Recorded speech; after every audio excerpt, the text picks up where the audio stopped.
State.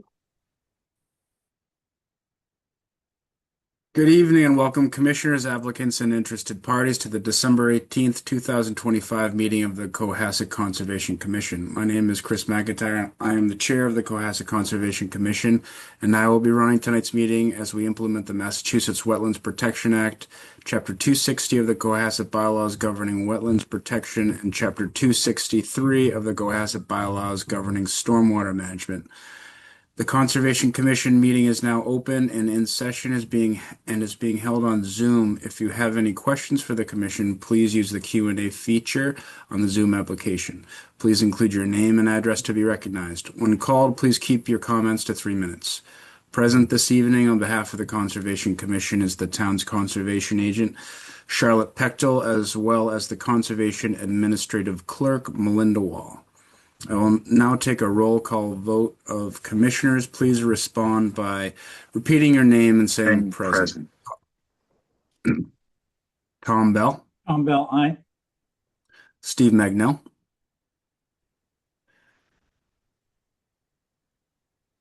Steve, you're muted, but I can read your lips. Sorry, I come up muted for some reason. Steve Magdell present. Thank you. Kathy Berrigan, Kathy Berrigan, present. Sanji Fernando, Sanji Fernando, present.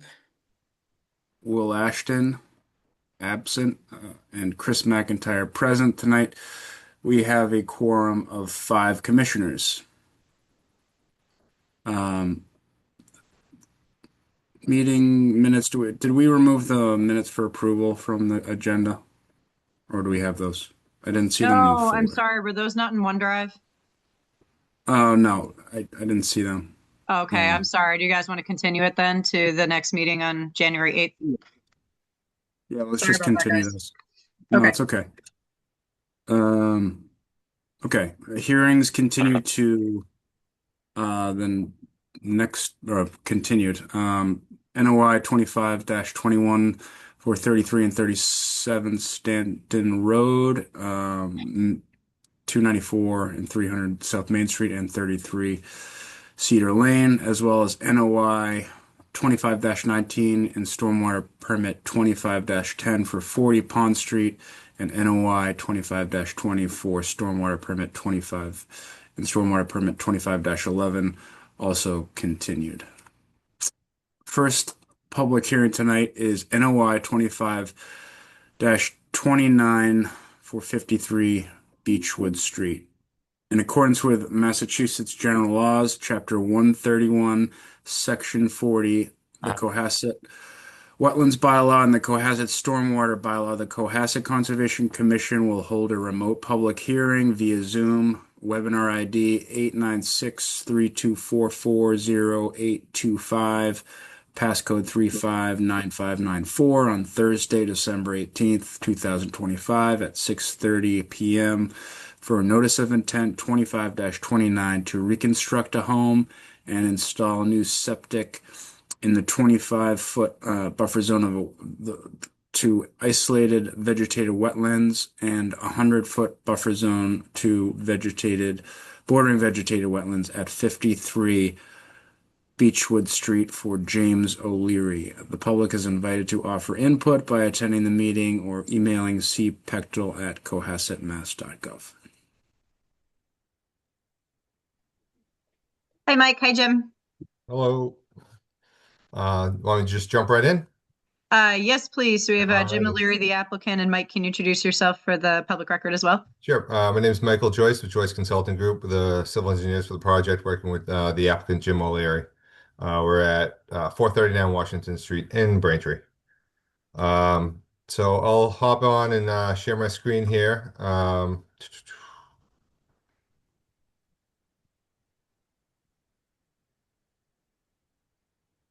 I doing to this thing? So this is going to start with the existing conditions plan. I'm going to kind of zoom in a little bit just so that we can see it, and I'll pan around so that we can see the whole thing. But so this is the existing site. It's at the intersection of Beechwood Street and Heritage Lane. It's about a 20,000 square foot lot. There's an existing driveway from Beechwood Street here. It's an existing single family home with a deck and a gazebo in the front here. There's also a shed in the rear.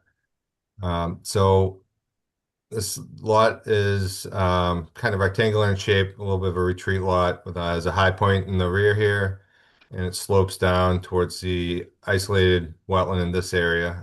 There are a few resource areas on the site. Are impacting the site. There's an isolated wetland here in the front, an isolated wetland just off the rear of the lot in the back, and then a bordering vegetated wetland on the side here, which is associated with the an existing pond and stormwater structure for Heritage Lane. There's also a bordering land subject to flooding or a FEMA 100-year floodplain, which runs on this line here.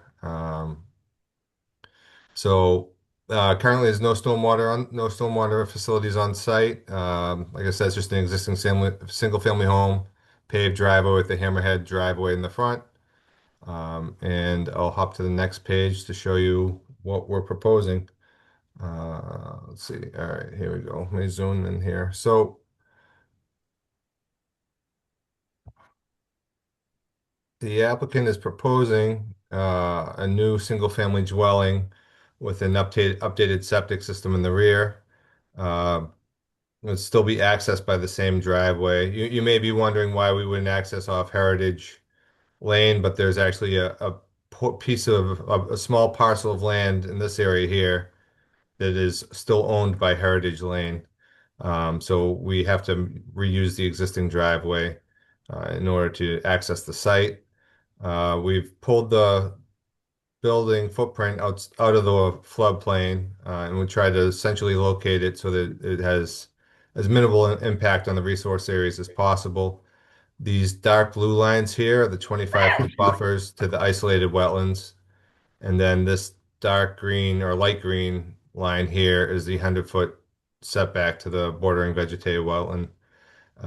So what we'd be proposing to do is access the driveway here. A portion of this driveway, the beginning portion, or I guess the end portion, depending on how you look at it, the portion closest to the house, would be approximately 1,250 square feet of pervious pavement. And below that, there'd be a recharge area for the stormwater. In the rear, we'd be constructing a septic system. The septic system has to be raised due to the high groundwater in the area, and that's still currently under Board of Health review. Let's see.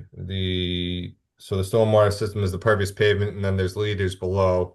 So the roof leaders will be directed to that area, and there's a recharge area underneath the pervious pavement for that stormwater.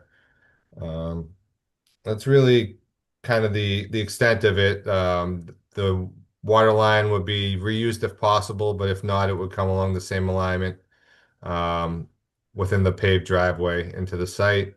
There is electrical, but it would be overhead wires from an existing utility pole here. And the sewer was dealt with in the rear. There will be a microfast unit on that. I don't know if that's relevant or not, but it's just to provide additional treatment to the effluent prior to recharge in the soil absorption system. We are removing about 857 square feet of around 850 square feet of impervious area from the floodplain, and we're not proposing any new grading within the floodplain. Just removing the existing structure. So that's kind of the extent of our proposal. I'm happy to answer any questions.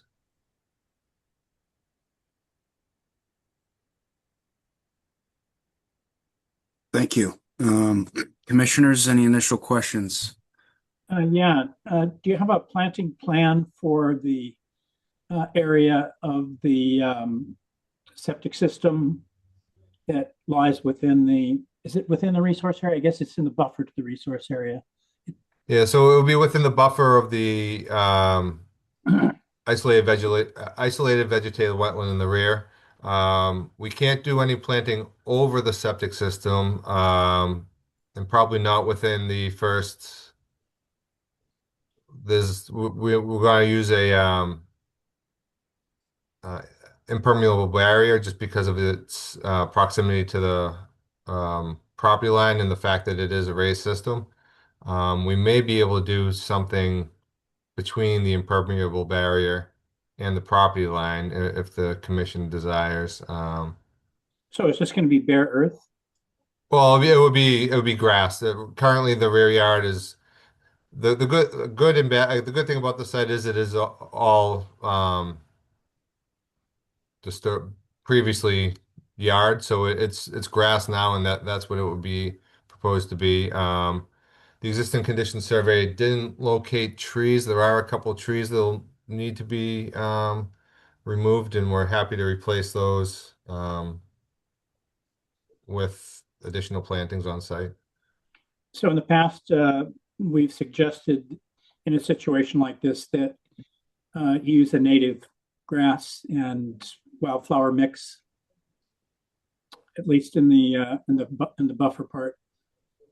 So that's something. So kind of like a Nothing that has native nothing that, wildflower or yeah, some sort of nothing that has deep roots, obviously. right. Yeah, and that's something I think I can let Jim speak to what I assume that that would be something that would be acceptable to him. But if Jim wants to speak to it, that's I assume, am I on here? you are Jim. Yep. Okay, Yep. great. Yeah, definitely would be acceptable to plant some grass mix, native grass and wildflower mix. I kind of mentioned that to Charlotte about that, and at the front of the property to, plant some wetlands plantings that might have a little bit of a aesthetically pleasing look. Great. That's my only question. I'll jump in. So, the plan you're showing now is the new dwelling. Approximately, I don't see the existing footprint on this plan, but Yeah. could you kind of So can you see the hand here? Yeah. yes, So this yes. is the extent of the existing deck, and then there's a gazebo here, and the deck comes back, and then the existing dwelling is, I'm kind of outlining it here. This rectangle here is where the existing dwelling is currently. Um, I can hop back to the existing conditions plan too. If no, you would that's like to. okay. I can see it now. It was a little bit I wasn't able to focus on. So, in terms of just dwelling size, it's orientation has shifted. Have have there been typically when there's going to be work in the buffer zone, we would like to see, that there's been exploration or consideration of alternatives to, reduce or minimize the impact in the buffer zone. So I noticed that it's, you're favoring, I guess you're kind of restricted for setbacks, but it looks like you could, move to the plan west, I guess, and get more out. I don't know what, just in terms of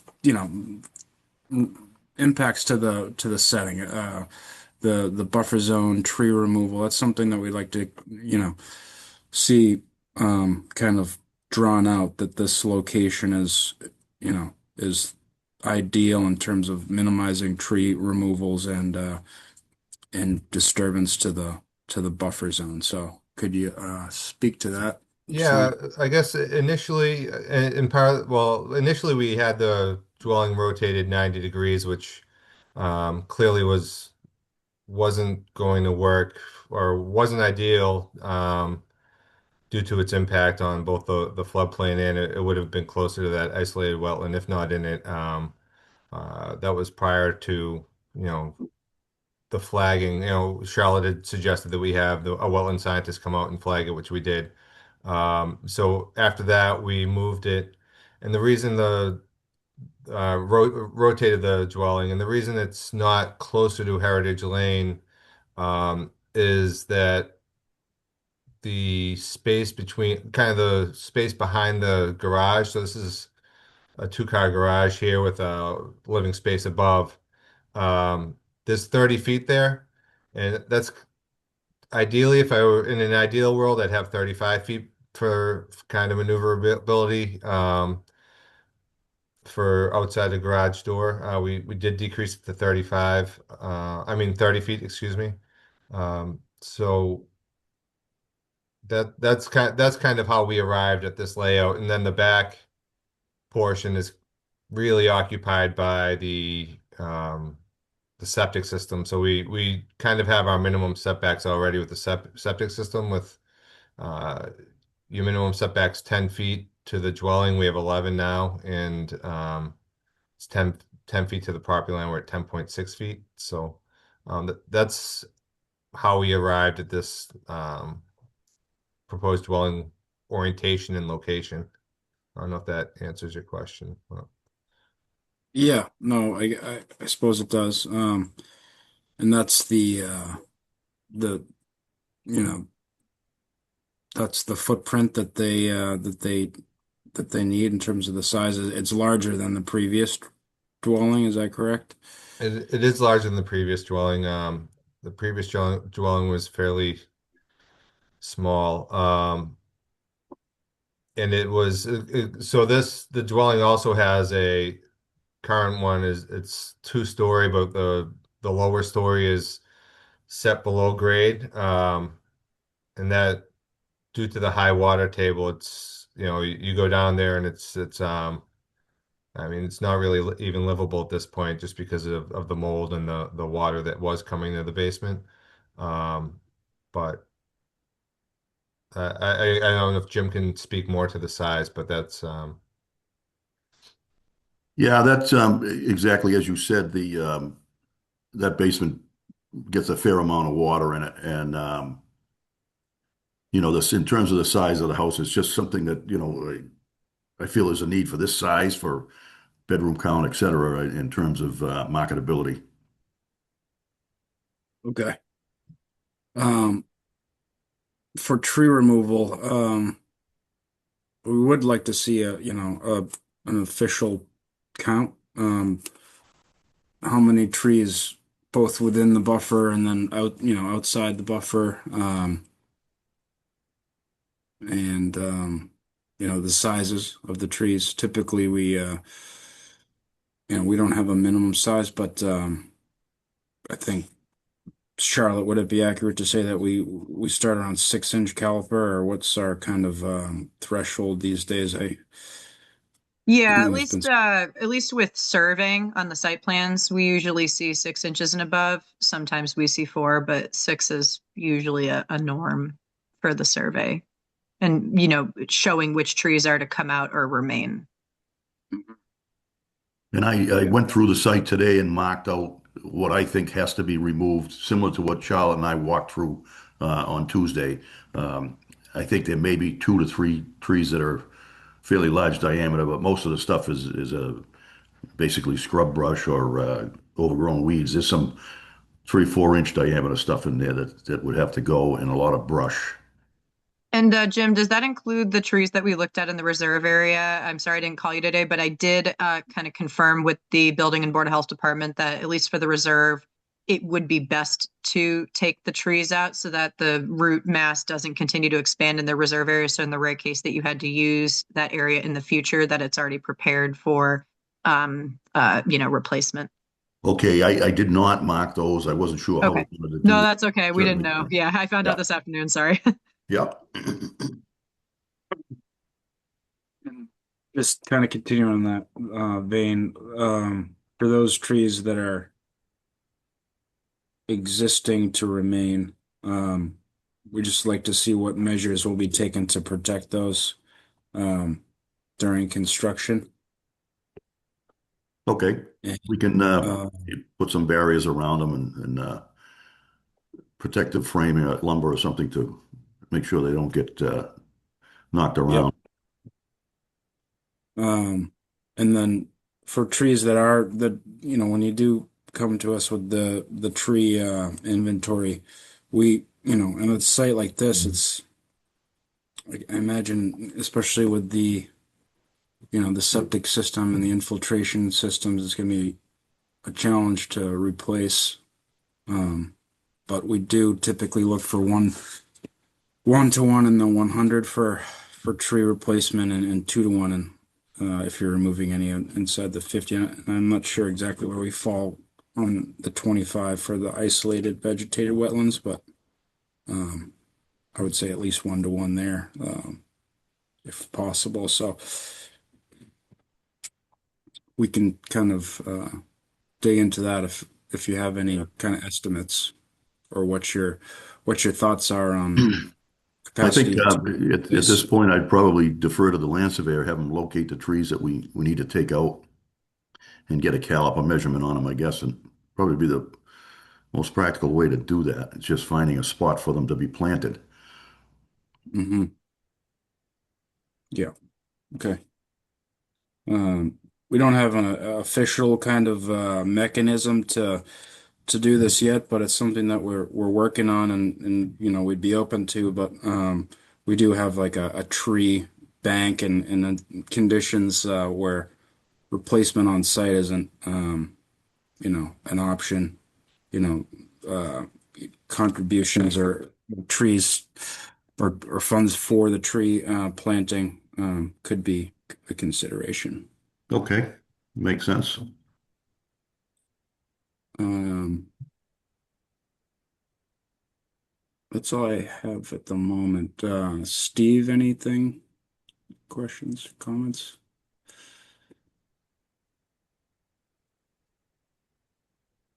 I've got nothing additional at the moment, no. Okay. Kathy? I was concerned about the trees, but the questions have all been answered and information covered. Sanji, any questions or comments? Yeah, just a few clarifications. I was following along, but can you what the existing structure now, is that on this view we're seeing, like what the existing footprint Were looks you like? were you able to see the screen when I had the existing conditions plan up? Would it be Yeah, can you flash that again? I'm just trying to get it before after. yeah. No. So I'll hop to the existing conditions and then I'll go back to proposed and I'll outline that. Let's see here. Oh, okay. I see the dwelling looks like it's rotated. So it's like it was further up in the lot, is that right? Yeah, so this is the existing dwelling here. And then there's a deck with a gazebo. And that'll be when I hop over to the proposed plan, it's outlined in a dash line. And this is the turnaround for the driveway currently. So I'll hop over and then I'll outline it on the proposed plan.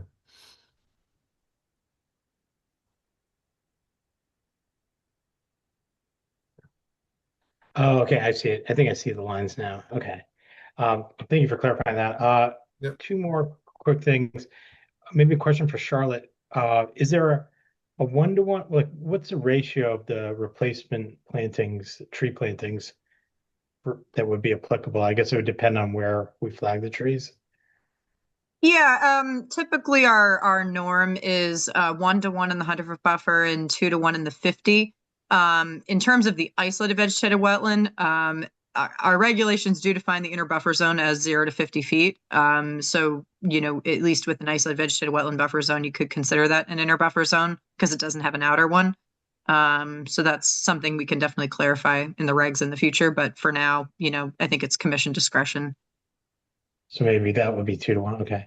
And then the final question was like, it sounded like there's a mention of flooding in the existing structure's basement. Will there be a basement here, or like, will there be any sort of like pumping or anything like that going on to maintain the new dwelling? Some pump or something like that? We will certainly set up for future if needed. I think Mike has picked the grade of the basement up to avoid that, but we always put 10 inches of crushed stone with a piping network inside of the footing of the main house, and there'll be a sump basin there, if need be, draining into the resource area, the infiltration area in front of the garage. Okay, so it will be, I assume that's okay, Charlotte, right? To pump into the resource area. Yeah. Great. Thank you. Those are all my questions. I wouldn't want to see like discharge pipes like going right into a wetland, like you know what I mean, like in terms of directly installing it in the wetland. But I guess if it's roof runoff or clean runoff, I guess it's I don't know how I'd want to see it maybe infiltrated first before it gets to the wetland. Yeah, that's how we would put it into that manifold below the driveway. Okay. Yeah, because So you have a pervious material at least halfway up for the existing driveway you're keeping for the most part. You're just relocating it a little bit, but then it looks like you're doing pervious yeah, so this is when you kind get of to the house. this is kind of the line of the impervious to pervious. So this area here will all be pervious pavement, and then there's Your uh, subsurface underneath. yeah, Yeah. there's going to be I think 18 inches of crushed stone below, with a perforated pipe manifold, and all the roof drains will be directed there, and we can direct the sump pump there as well. So Okay. water getting into the below the low grade there would be groundwater. Correct. Yep. So you're gonna try to get it back in the ground somewhere. Yep.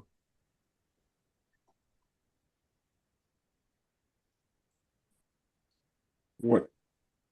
Can we talk about that for a second? So the location for this infiltration system based on test pits, I saw, is it accurate to say that there was some shallow bedrock and I know groundwater is obviously rather close to surface. Is that location based on So, why? so we did do for the septic system, we did 4 test pits, and then we did do 1 test pit for the stormwater system.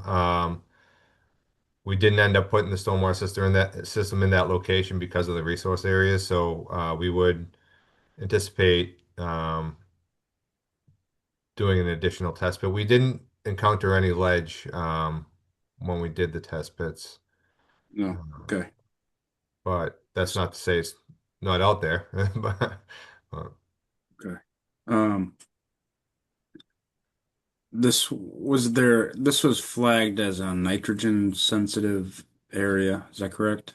right, due to the pond across Heritage Lane. Yep. And that's part of the And reason we what's, have the microfast system for the septic. can you elaborate on that? What's the microfab? I'm So not it familiar with. so it has a blower in it, and it provides additional treatment to the effluent prior to it going out into the septic system. Mhm. What's And the I think, Mike, long-term per Board of maintenance Health on that? regulations, I'm pretty sure that's required. Is that correct? To put in like in a nitrogen sensitive area to put in those types of systems? It is, yep. Unless, And then I believe that we also have to submit, or the owner has to submit the maintenance records hmm on it's either annual or biannual basis. hmm Yeah, and I think you also would need a variance from Board of Health as well for the systems within 50 feet of a wetland. So, yeah, unless isolated doesn't count, but Yeah, I'm not sure. I'm not sure on that. Just we're applying for a variance anyways. yep. But so I guess the answer is yes. But like you said, I'm not sure how the regs read because the state doesn't recognize the isolated I know. Yeah, that's my spot. only question. So, But Board of Health is reviewing this on December 30th for the commission's reference. Is this I'm not familiar with the system, but is this kind of a specific to like the raised or the low groundwater or rather high groundwater type scenario or what's it I can be guess to used get for to the that. point, It can be used for that. Oh, what's sorry. Go ahead. sorry, like go ahead. It can be used for that if you're looking for like a reduction from the separation of groundwater. We're not in this case, but we're still required to do it because it's within nitrogen sensitive area. So it is something that it is one of the things you can use if you're looking for a variance to groundwater. We're not in this case because we're doing a raised system. So what would happen is it would go to out that microfast tank to a pump chamber. That pump chamber will send it up to the field. I think we've seen a couple of these over the last few years. One that comes to mind is, I don't remember the address, but it's on 3A down by just towards Situate from the Shaw's Plaza on the north side. Wasn't it a commercial building, I think, that Morse Engineering did maybe 3 years ago, something like that. Okay.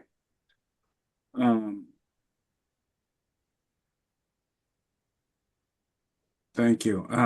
The other question, just the limit of work that's designated here, is that that's shown as the black kind of hat, kind of right next to the corner of the house. Is that Yeah, so realistic?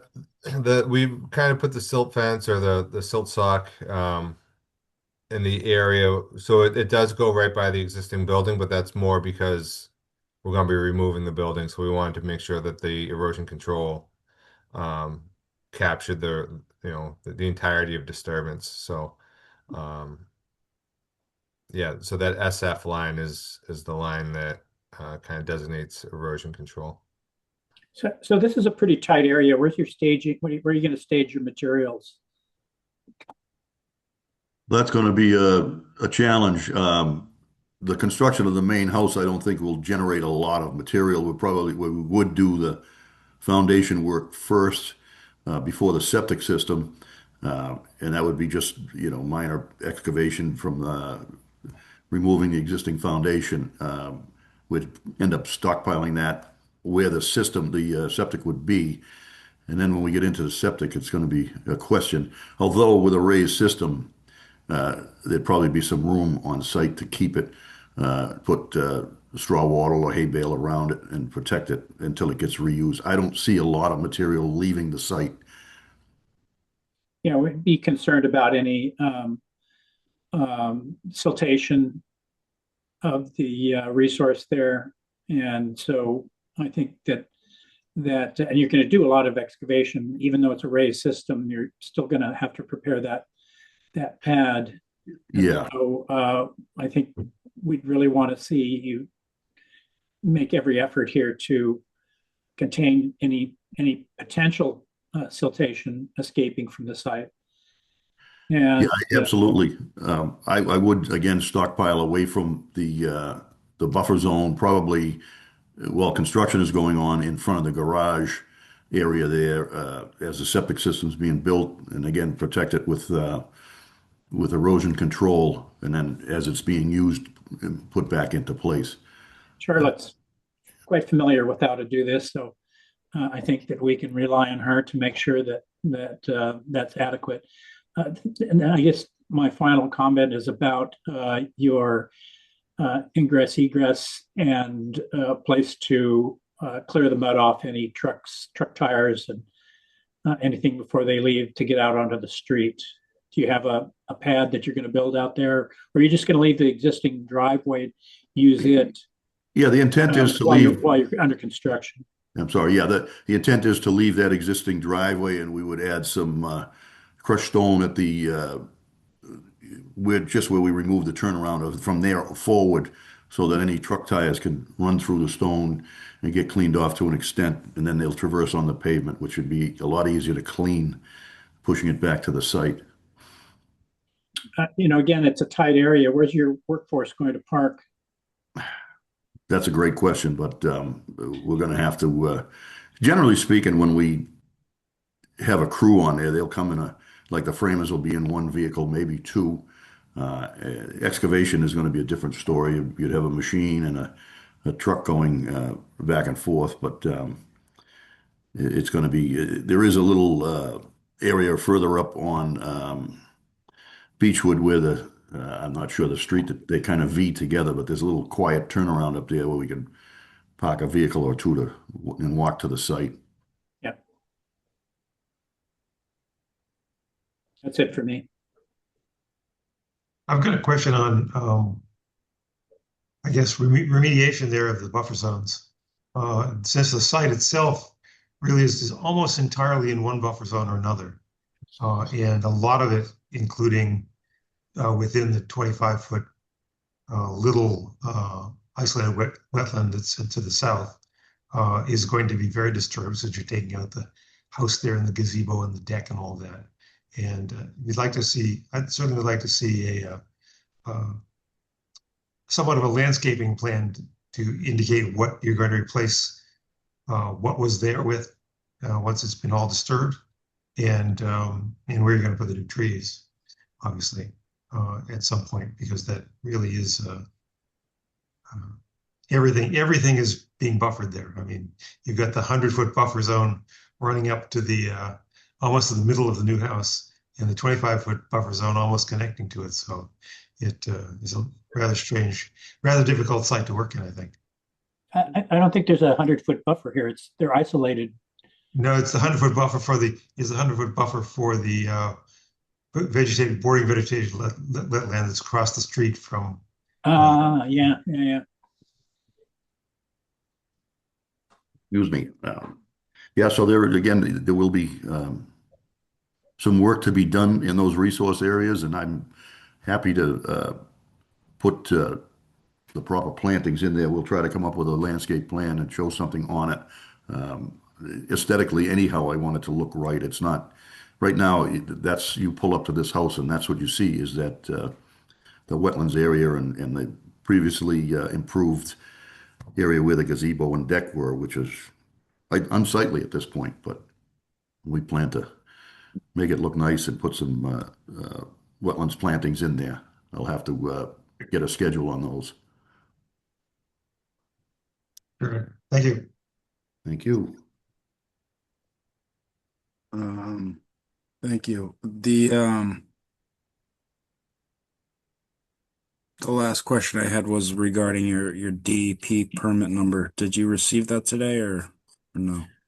Unfortunately, no. I mailed the check out on December 3rd when I did all the other notifications from inside the post office. I've been calling this DEP and every number I can find. I got a call back about 4:45 tonight saying that they haven't seen the check process. It has not come through my bank yet. So I tried to find out if they had a way to pay it over the phone, but apparently that does not exist with them. Okay. So I think in any case, we would be, not really comfortable doing a lot without that, but I think we would want to, we have some things we'd like to see anyways, including the tree inventory, the buffer zone planting,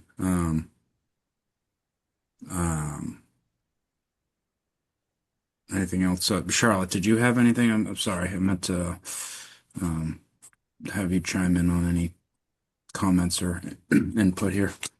Sure, yeah. So since we kind of just found out the reserve area would need to be cleared per the direction of Board of Health and the building department, I think, yeah, just a more accurate tree count and or replacement plan. We understand you can't plant trees on or near the septic system or the reserve area, but a native flowering seed mix, at least within the buffer zones, tree replacement as best you can.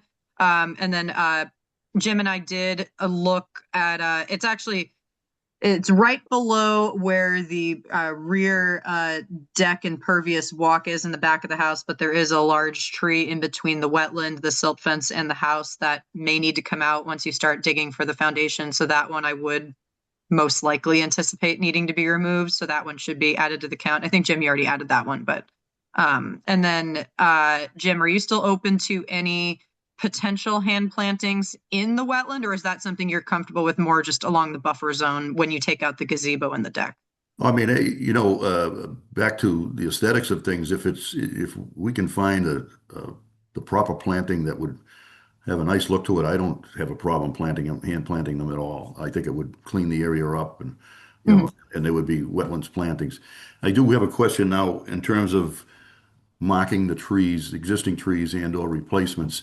What are we saying? Is a 4-inch caliper the ones we need to show 4-inch and up, or is it 6? I just want to make sure this plan is fairly clean, but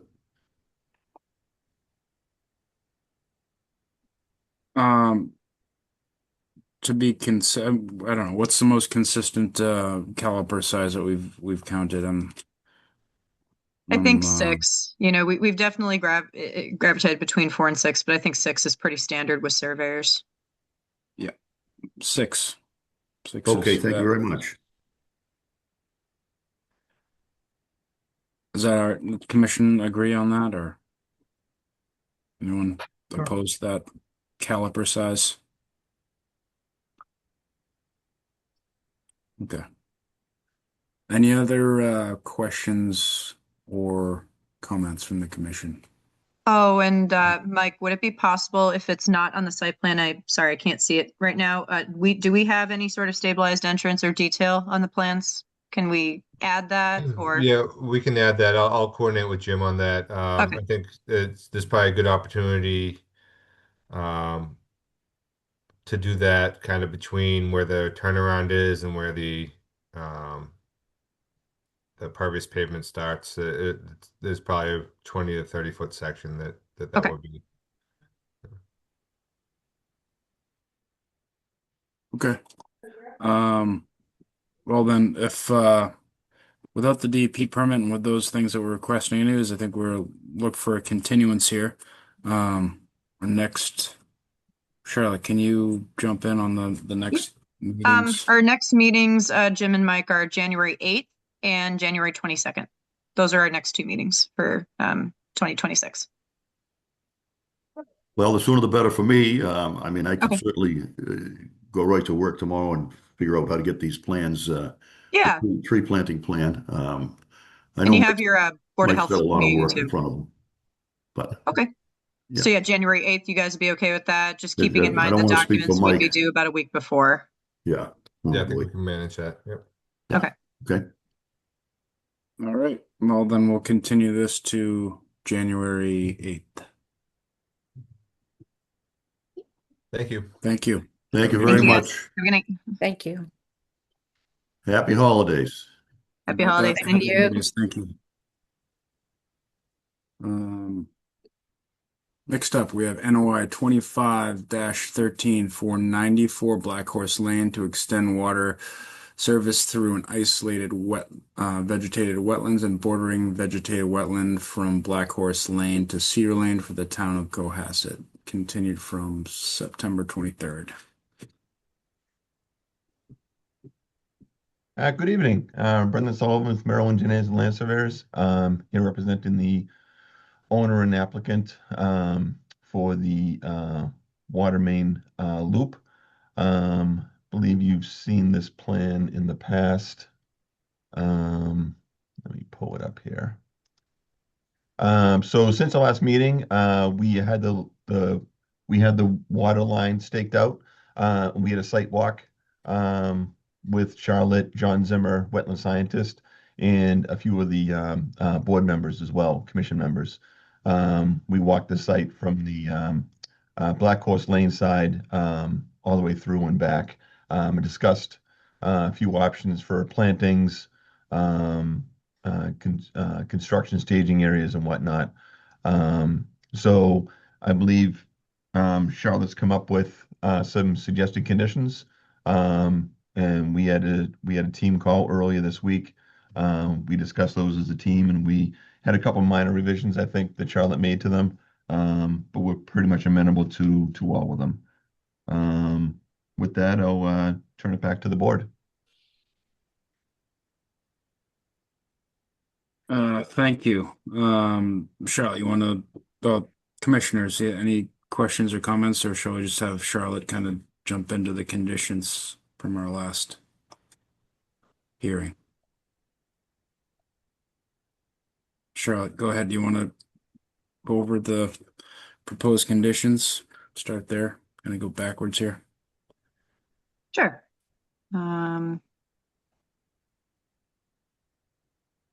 Sorry, 1 second. You're going to pull them up, Charlotte? I have them right here. No, it's all right. I just okay. I had to decide whether or not I wanted to take over your screen or share multiple. Multiple's confusing. Oh. So before I read through these, as Brendan mentioned, we walked the site with John Zimmer, and John had a list of suggestions of how to monitor the site correctly. and get the work done. So we do want the work to be overseen by John Zimmer or a professional wetland scientist, from excavation to restoration. There's a lot of moving parts with these types of projects, of putting all the soils back properly, the timing of, seasonal stuff, limit of work, tree plantings, et cetera. So that's how we set these conditions up, of having some things done before construction. And then we did talk about this question that has some highlighted language in yellow that I had revised after Brendan's discussion with the applicants. And just trying to be mindful of limiting disturbance in the buffer zone as much as possible. So I can explain some of this language in terms of, within the wetlands, we want to minimize the disturbance to 15 feet for a 5-foot wide trench and 10 feet for the construction vehicles and materials. But then we do need some turnaround points. So outside the 50 and 25-foot buffer zones, within the 100-foot buffer and outside the buffer, technically, disturbance area can be expanded to just another 5 feet to allow for vehicles to pass each other. So if you have more than one excavator in there at a time, you just don't want to be turning around or passing each other directly in the close buffer zones of the wetlands. And then we have a lot of inspection time points in terms of looking during construction at the, replication restoration areas, staking those out, looking at it before and after the soils are separated, dug out for the trench, separated and then put back. So working with the wetland scientists to do that. And then looking after the final construction, we kind of mirrored this to the Pond Street sidewalk project of, maintaining the tree plantings, and getting the as-built with all the other permits that may be needed, and then an initial completion report and monitoring reports from the wetland scientists for the replication and restoration areas. We do want to see at least 75% or greater, sticking with the BVW replication guidelines from DEP's handbook. We can, the commission wants something else, we can do that, but I just wanted to say the 75% is coming from there.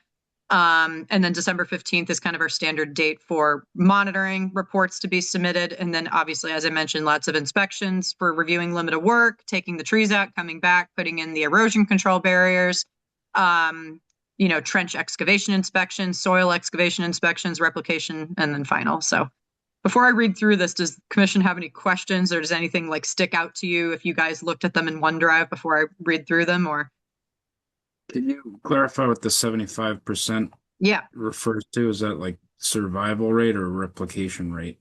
Or replication survival rate it's coming from the BVW replication guidelines handbook. And Brendan, I'm not sure if you're familiar with any updates to that. It was last updated, I think, in a few years ago, but I don't think that number has changed. No, that sounds about right.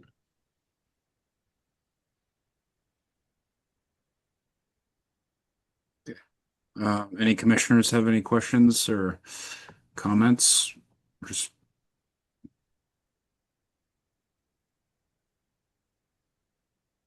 No? Okay. Yeah, Cheryl, let's just dig Sure. into it And then. Mr. Chair, if it's okay, I just had one clarification question. So I think it was just mostly to Brian. Brian, if you can hear us, were there any other easement considerations or anything that we had to work out with neighbors based on, your review of the plans, the conditions, the documents? Was there anything else that we needed to coordinate?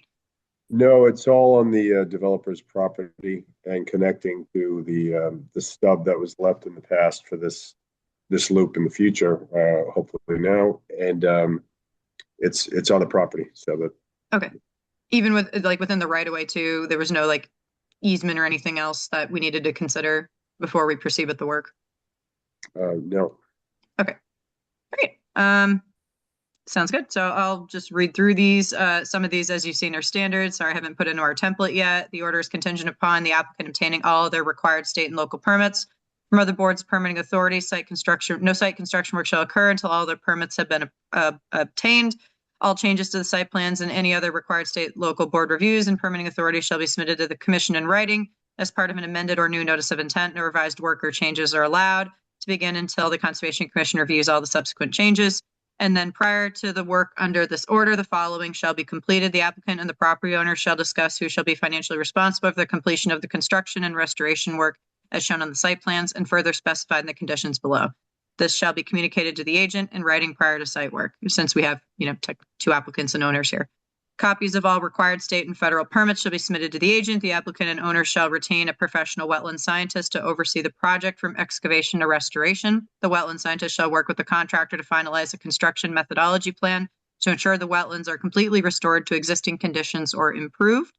The applicant, wetland scientist, and agent shall update the replication and restoration plan to include additional native shrubs, trees, and any additional vegetation to maximize native planting coverage in the replication and restoration areas.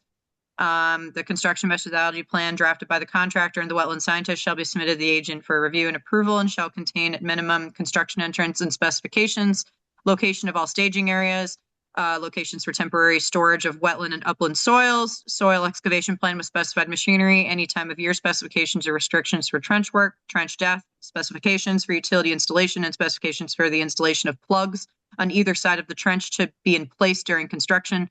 No dewatering of the wetlands shall be allowed.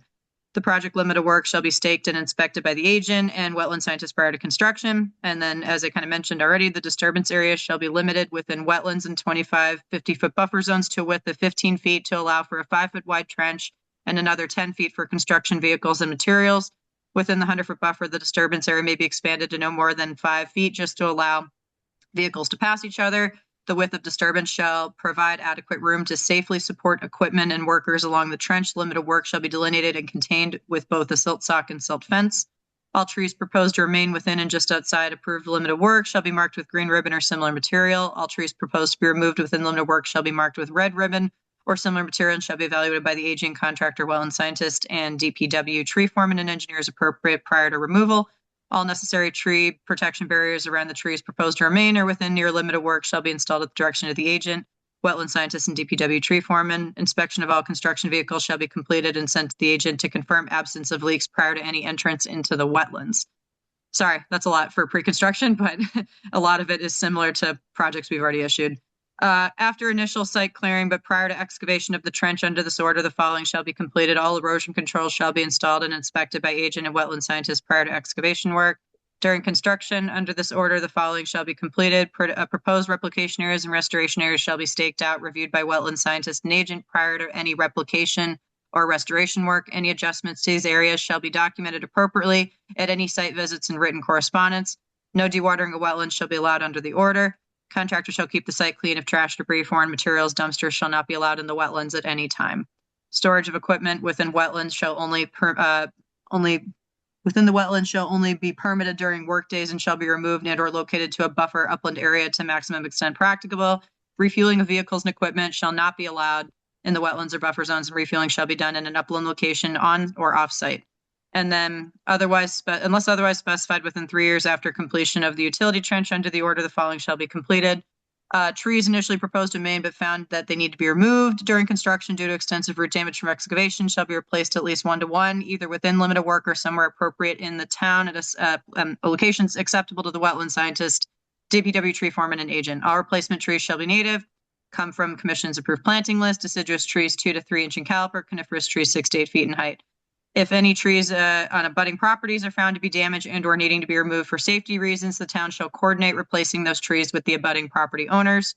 As-built site plan with a certificate of compliance request shall be submitted by the engineer to the commission, any other applicable federal, state, local permitting authorities. Initial completion report for all replication restoration areas shall be submitted by the end of the year of completion by the wetland scientist to the commission and may be submitted along with as-built in the COC. Or submitted separately. And then upon completion of the trench under the order, the following shall be completed. Applicant and owner shall finalize and submit wetlands restoration monitoring program developed by wetland scientist approved by the agent with specified planting success objectives of at least 75% or greater. Replication and restoration areas shall be monitored for at least 3 years. Following initial installation, invasive species found growing in the areas shall be removed by hand. Any plants that do not survive shall be replaced. Annual monitoring reports on the status of replication areas shall be submitted by the wetland scientist to the commission no later than December 15th of each year. And then I won't read this whole thing, but the site inspections are required. Additional inspections may be required as appropriate at pre-construction, pre-trench excavation inspection, excavation soil inspections, pre-replication site inspections, final site, and then any additional. Sorry, that's a lot. One thing, Yep. Sharon, 6A there, I think you said reapplication when you meant replication. Yep. Sorry. Thank you.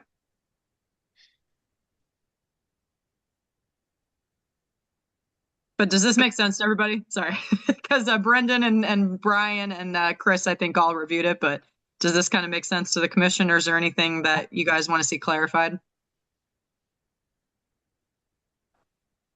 I think so. I mean, the only thing, I'm just back to that 75, the objective is Yep. 75% survival, so that would imply what, that they plant more than that? Is that, or That whatever they What's the- plant within the, you know, the wetlands and the 75%. replication, yeah, it has to survive at 75% or greater. what time frame is that? Is that our standard 3 years, or just a slightly I think different? I think in the BVW handbook, I think it's after year 2, but we typically look at it in a 3-year time frame unless otherwise specified. So we can choose at the end of year 2 or year 3, but the 3 full years kind of gives us the bigger picture. But also year 2 is like if a lot of your plantings are failing after year 2, that's definitely a checkpoint to reevaluate. So yeah. All right. Commissioners, any comments or questions? Thank you, Charlotte.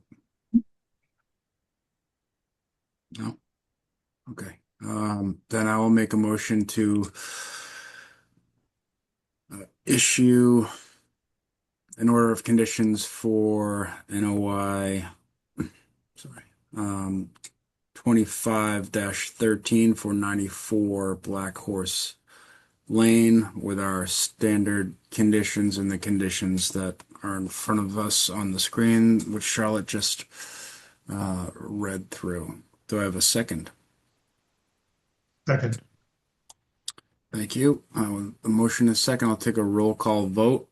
Tom Bell, Tom Bell, aye. Steve Magnell, Steve Magnill, aye.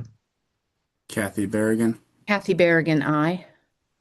Sanji Fernando, Sanjay Fernando, aye. and Chris McIntyre, aye. That vote passes 5-0-0. I'll also make a motion to issue a variance for work within the 50-foot buffer zone, and the resource area for this work. Do I have a second? Second. Thank you. Take a roll call vote. Tom Bell, Tom Bell, aye. Steve Magnell, Steve Magnill, aye. Kathy Berrigan, Kathy Berrigan, aye. Sanji Fernando, Sanjay Fernando, aye. and Chris McIntyre, aye. That vote passes 5-0-0. Brendan, can you refresh your memory if this is greater than 1,000 square foot of alteration of wetlands? I don't think it was, but let me know. I don't think so. Yeah, my number in my head is like 820 or something like that. Yeah. Because it was like 600 plus linear feet. But Yeah. yeah, Yeah, I think that sounds about right. okay. Yeah, 860, I think. Okay. That's the number we have. So, Okay. all right. Thank you very much. Thank you. Appreciate it. Thank you Thanks, for your guys. help on this one, Charlotte. There was a welcome. big Yeah. help there. A lot of work. Appreciate into it. Thanks, guys. that. Yep. Thank you. You're welcome. NOI 25-13 is now closed. Next up, we have enforcement order for Zero Beach Street, a request to amend the enforcement order for temporary mowing to access restoration plantings within buffer zones and bordering vegetated wetland for Mr. Ian Tosca. Hi, Joe. I don't know if Brad had to jump on his other meeting, but he's not in the audience right now. I don't know if you and I want to just start it together and see if he calls in. Oh, sorry, Joe, you're muted. There we go. Can you hear me? Yep. Terrific. Well, basically, we have, good evening, everybody. We have an enforcement order that was put in place, I believe, in August of 2023. And since then, in the fall of 2023, we did a planting plan. We installed the wetland replication, and that was completed in the fall of 2023. And currently, we were on year 2 of the maintenance and monitoring. Um, Brad Holmes was out in, I believe, early October, surveyed the situation, sent a report to the commission. I believe Charlotte reviewed it. Um, she also came out to the site to take a look at how the plantings were surviving and the condition of the site. But one of the issues that we've noticed is that a lot of the undergrowth that's there has started to take over, and it's really starting to it's fighting with the existing trees that we put into place. So tonight, I'm in front of the board and I'm requesting the ability to be able to mow pretty much along the 50-foot buffer line, or just outside of the 50-foot buffer zone. It would like to be able to get a path to go around, and also around the trees. I think that would have a much better rate of success and survival if we were able to do that. And I think, Charlotte, maybe you can comment on that based upon your observation on site. Sure, yeah. So when I walked the site with Joe, I think this was back in November, we really only got to about here, if you guys can see my mouse. So like the site has definitely grown in quite well, if not too well. And so a lot of these trees in this section here that I saw were getting choked out by bittersweet. It was wrapped around the trunk, getting to the canopy of the trees. It was hard to see some of the shrubs, but the grass in this area in the buffer zones is really, really high. So it was hard to access. And a lot of the entangling vegetation, especially bittersweet, was highly visible in this area closer to the wetlands and the existing drainage culvert. And so since we're year 2 out of 3, we spoke with Brad. This was Brad's proposed recommendation to just temporarily, at the very least, mow the area to be able to access the rest of these plantings, to determine if they all survived, they're all doing well, if they need work to take the bittersweet out or any other invasive material that's encroaching into the planting areas. But yeah, before we get to year 3 and try to reevaluate whether or not to keep the enforcement order active or close it out and determine if all the plantings were completed in compliance with the order, this is, I think to a certain point, some mowing is definitely a necessity to at least access the site. Whether or not, commission allows permanent mowing, that's different. But at least for the purposes of the mitigation plantings, I would like to get to the second half of the site that we weren't able to see in year 2.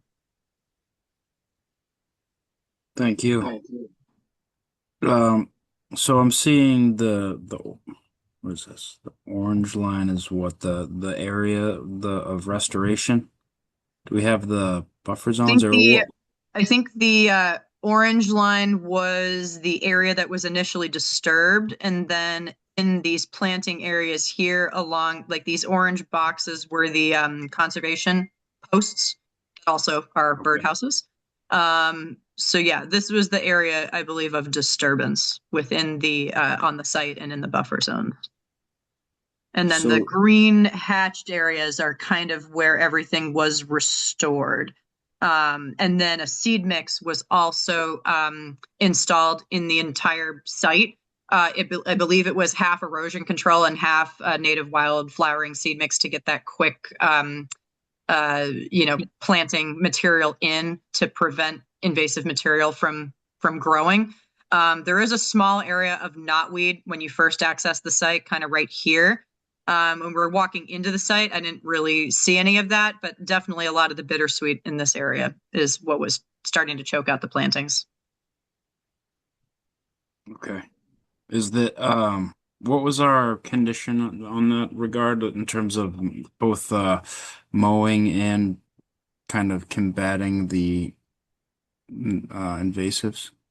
Can you Sure. remind me? Yeah, I can pull up the enforcement order as well. So we have, sorry, one sec. We have an amended enforcement order that, we had finalized with the mitigation plan. Oh wait, wrong one. Sorry, that's a signature. There it is. There you go. Sorry, I have way too many documents open. All right. So let's see. These were our conditions. We did not allow mechanized equipment within the BVW of the 50-foot buffer. We wanted monitoring, work proceeding with the approved plan. The approved plan did not include mowing. And then we have survival success. An invasive species shall be monitored 3 times a year or more, designated by wetlands professional or agent between spring and fall.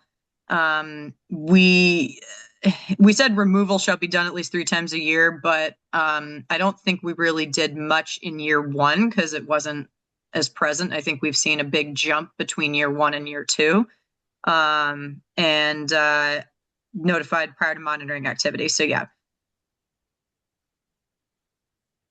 And the plants that are being mowed, you mentioned bittersweet and the planting mix, but what's the overall kind of assessment from Brad Holmes? Is it that the native plantings are taking, are doing their thing, or is it being taken over by invasives?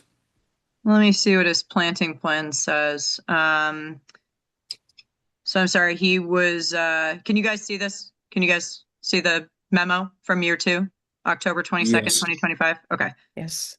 So yeah, it looks like he's saying no signs of erosion, but he is definitely saying the site is densely vegetated with planting, saplings, shrubs in good condition.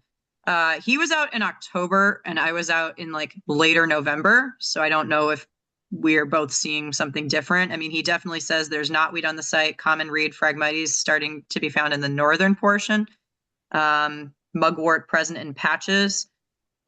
He did recommend for invasive plants to maintain and ongoing cutting to kill the plant that was mostly for the knotweed and the frag though. But he doesn't mention bittersweet. He does mention the area is fully regenerated, has difficult to access due to extensive herbaceous growth. They do recommend maintaining a pathway to access so the property can be maintained, mowing at least 1 to 2 times a season, coordinating with the commission for a future proposal. So he kind of did already note that the site would have to at least be mowed to access.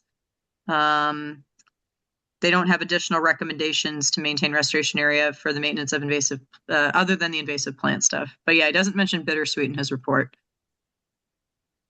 So I guess my only kind of question or concern is that, if you go back to the plan with the proposed cutting, that if there's like a mix or if it's not clear whether the natives are, getting a foothold or if it's a lot of invasives, we have like this kind of loop. If we could achieve the same goal with like a straight in and out, I would look for some input just on what the condition is. Are the invasives gonna take a foothold if we cut it down? Are we gonna be cutting over a lot of natives that would potentially open up a pathway for more invasives? Or I agree that you need to be able to probably access this, and if you can't access it as is, then a path makes sense. But I think we'd probably want to minimize it unless we're kind of convinced that this isn't going to create like a grove of knotweed and phragmites and what have you, bittersweet. I don't know if any other commissioners want to chime in. No, I agree that I don't see the justification for a loop here.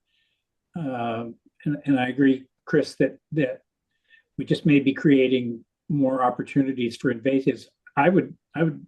It looks like it's already, somebody's already thought of this, but I would just say that the mowing should try to follow the invasives and take them out. That area that you mentioned of knotweed there, that should definitely be on the route for the mower. And any other patches that look like they're popping up, if the route can be directed over those areas where the invasives are really starting, I think that's not exactly Okay. killing two birds with one stone, but I think So modify the mowing paths to minimize a loop, but follow the invasives, like where those are the most dense, and put Yeah. your path in there. yeah, Okay. I mean, and Chris? I'd be open to hearing from Brad too, to, Yeah. say, no, these are all natives and they'll continue to flourish if we cut them. But, if that's, my if I'm not recollection sure. was, in fact, Charlotte just said it, that this was initially stabilized with a conservation seed mix. And so that's the sort of thing that probably is self-replicating now. Yeah. And No, yeah, it's definitely super, like, it's really high, and it's very dense. And Yeah. that in this whole area, like literally right as you walk in the site, this whole area all the way to the back, from what I can see, is very densely vegetated with the mix. So a yeah, variety of perennial shrubs, grasses have all grown in. yeah, that's great. So was that's going to suppress invasives. It's unfortunate to hear that there's mugwort growing here, and that should be taken out before it can flower every year. Otherwise, it's just going to spread. Mr. Commissioner, I've got to recuse myself from this vote. Okay. Thank you, Sanji. Mr. Antosco, was this kind of a yellow path like a Brad Holmes proposal, or was this your kind of ideal? No, I worked with Brad on this, and I think the the reason why this path, it follows the larger tree planting, and it stays just to the outside of the 50-foot buffer, with the exception of one area where there's an outfall pipe that was Yeah. installed in 2008 to Sure. alleviate the flooding on Bates Lane. And that's the pinch Yes. point where the wetlands tended to, they were traveling towards Bates Lane. But what we tried to do is, the issue that we have right now is, if we're not able to get in there and at least mow along where the trees are, it's going to make it much more difficult to be able to have the trees survive. And we spent a lot of time, we spent a lot of money to get this in. And at the same token, Charlotte, maybe you can point out on the screen, but to the left side, which is the northeast side of the property, there was a lot of invasives, and twice a year we've been going in there and cutting that.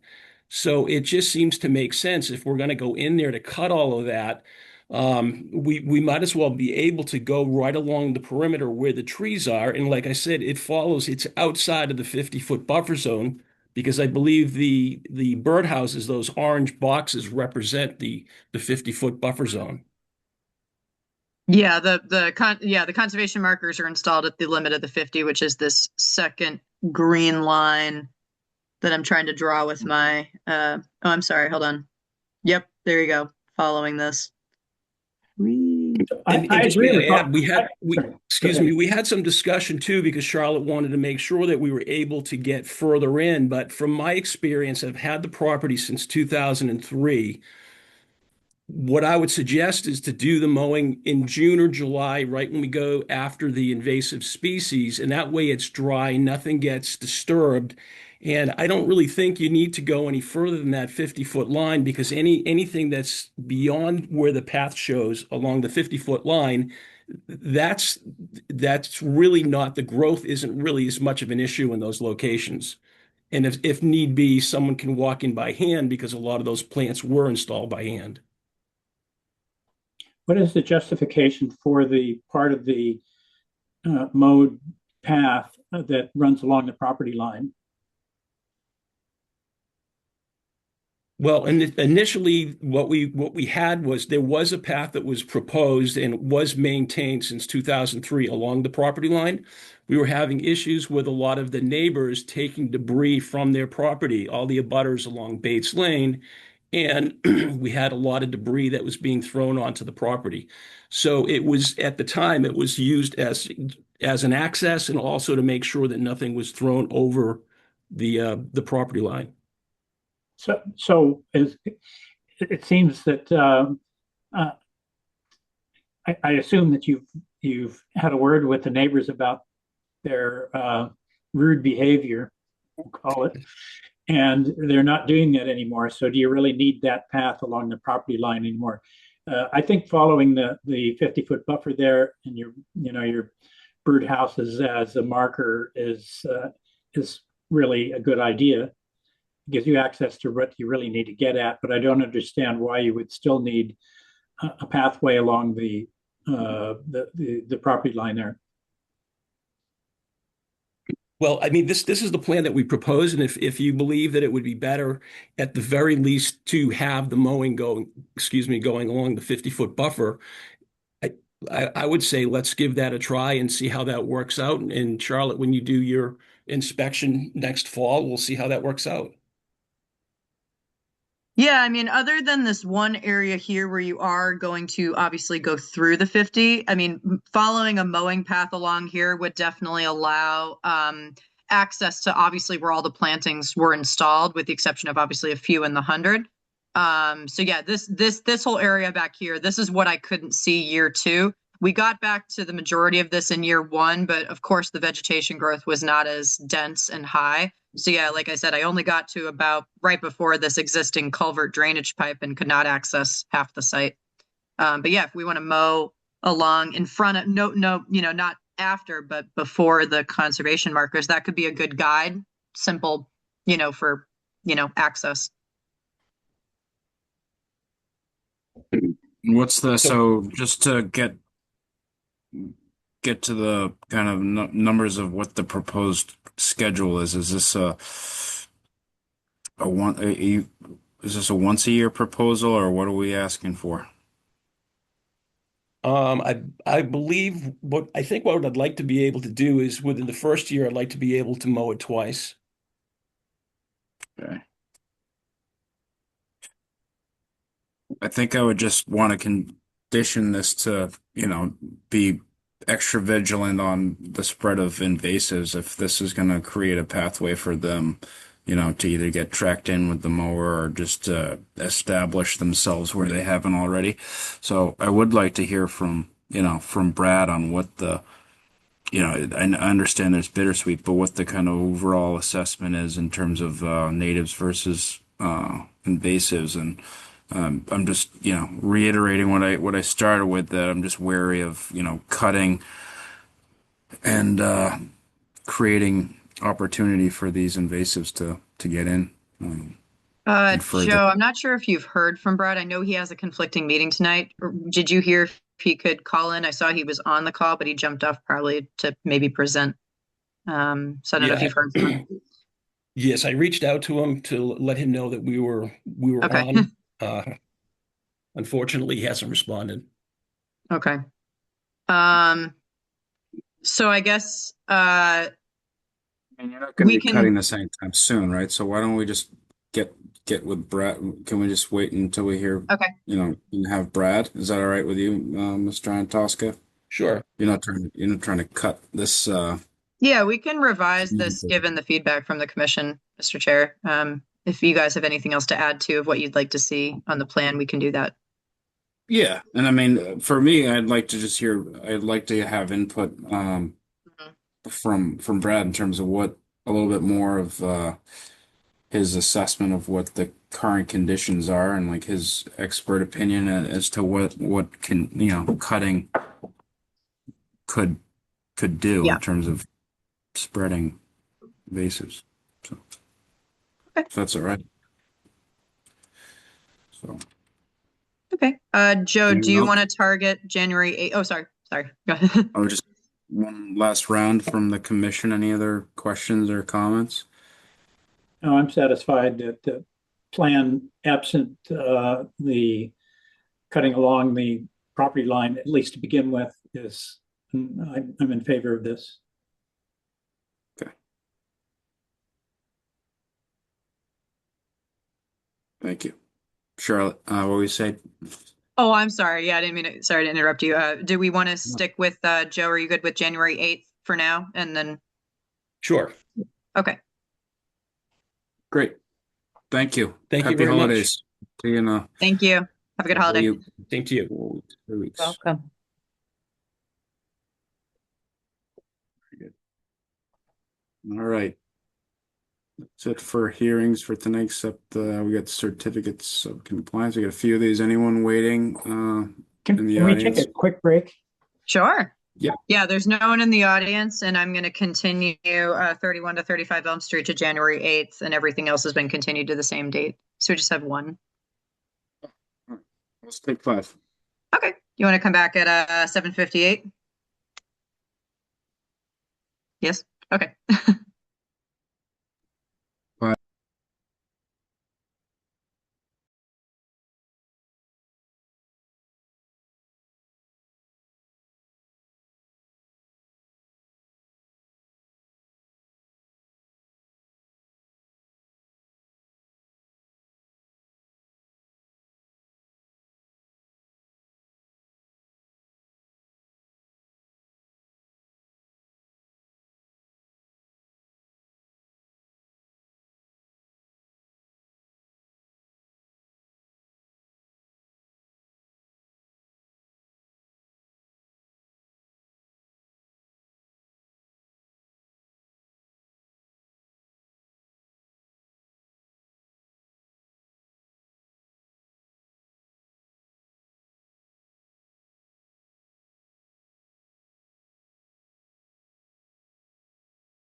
Hey, Tom.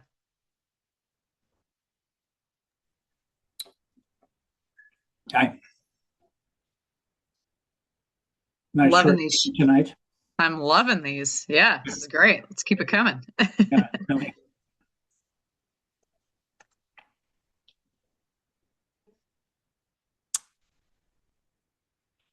We will continue to do our best to make these agendas as short as possible. Anyone who's not ready gets continued. Quite a change over the years, you know. I mean, we saw so much development in town, and now we're really slowed down a lot. Everyone just wants pools now.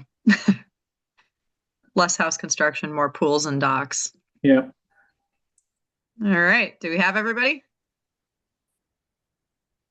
Sanji, you good? Yeah.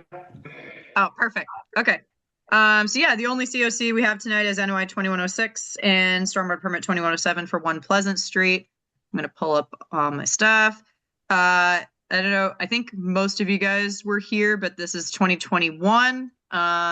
It was for the raise and rebuild of the existing structure here. As you guys can see, this is the approved plan. This is a very complex stormwater system. So just to let you guys know, I spent a lot of time at the site when all this stuff was being installed. There's 2 subsurface systems, lots of catch basins and storm scepters. There's also pervious pavement from here to Smith Place. Yep. So yeah, lots of drainage connections. Did look at every single one of these. I had some questions for the engineers on elevations, but overall these systems were all installed per plan with a few deviations. So no concerns there. I was present for a lot of these to watch them installed. This stormwater permit was recorded with the Registry of Deeds. So just a note that the COC for the stormwater will be recorded. That is not required per our regulations, just they do it sometimes for larger projects. The long-term maintenance plan was recorded together with the stormwater permit, which is not ideal because the long-term maintenance plan needs to be a standalone document. So I'm not sure how to fix out the registry, but as soon as I figure that out, I'll let you guys know. For the order, there was one special condition that the operation and maintenance plan accompanying the stormwater permit had to be adhered to throughout construction and post-construction. So as I mentioned, went to the site several times during construction, confirmed all the stormwater stuff looked like it was all being installed correctly, went out with the engineer a couple times as well. Didn't see any dewatering issues on the site. There was trash that occasionally flew into the site from various areas. We had that cleaned. The catch basins were regularly cleaned in the street on Pleasant Street and Smith Place. So yeah, in terms of the construction O&M, everything was compliant to my observations. And then for the long-term plan, this would be an ongoing condition 55, and it's also a template condition in the stormwater permit COC to follow the long-term maintenance plan and perpetually maintain your stormwater systems. There were a couple deviations. The dumpster, this is actually a good deviation, was moved outside of the 100-foot buffer. This was proposed. This is as-built, so it was pushed outside the 100-foot buffer. Some of the impervious pavement at the end of Smith Place, approved plan for reference. It was supposed to, pervious pavement was supposed to go all the way to here. So the as-built, they just kept some of it, this little triangle right here. The engineer said it's a de minimis increase in impervious here, but it's outside the 100-foot buffer, doesn't impact stormwater. Some of the elevations on the downspout inverts were just slightly different. But all the proposed downspout inverts were installed within 2 to 3 inches of the proposed elevations, maintain adequate slopes into the drywall chambers. And then the inverts at the northwestern corner of the building were slightly lower, but Morse did not have any engineering concerns in terms of function and conveying stormwater to the system. So everything's connected per plan. It was just some slight elevation changes with the downspout inverts and connection points that I had just noted from the approved plans, but they appeared to be not an issue for Morse. And then the brick patio all the way over here was just replaced with a brick walk and landscaping, approved for reference. So yeah, overall, I was pretty impressed with the site. That being said, there's always landscaping changes. So this is something that we can explore in our regs. We don't really have strict regulations on providing a plant list or anything like that. So I've kind of been pushing that whenever there's mitigation or planting plans. So with that being said, I looked at the site. There are definitely a variety of native, non-native plantings. I did see a heavy concentration of native plantings that were from the approved planting lists and the plans. Sorry, trying to get back. Here we go. This was the approved planting plan. This is the 100-foot buffer for reference. So only a small amount of work was really overall in the 100-foot buffer, only a little bit of planting work in the 50. There were species substitutions, more or less, I would say more shrubs and perennials were planted in the 100-foot buffer and on site than the approved plan. I would say more perennials were on the property. The amount of shrubs, with outside the 100-foot buffer seemed to be about the same. 12 trees were planted on the property. Fewer were planted in the 100-foot buffer. I think it was just one less tree in the 100-foot buffer. I'm sorry, 7 and 7. I'm sorry, I recounted. But the species changed. So no pitch pines, no red maples. They planted black tupelo, eastern red cedar, and one tree that I could not identify. I can show you guys a picture of it if you guys want to identify it, but it could be anything from a black walnut to a honey locust or a butternut. Honey locust we obviously do not want. That is invasive.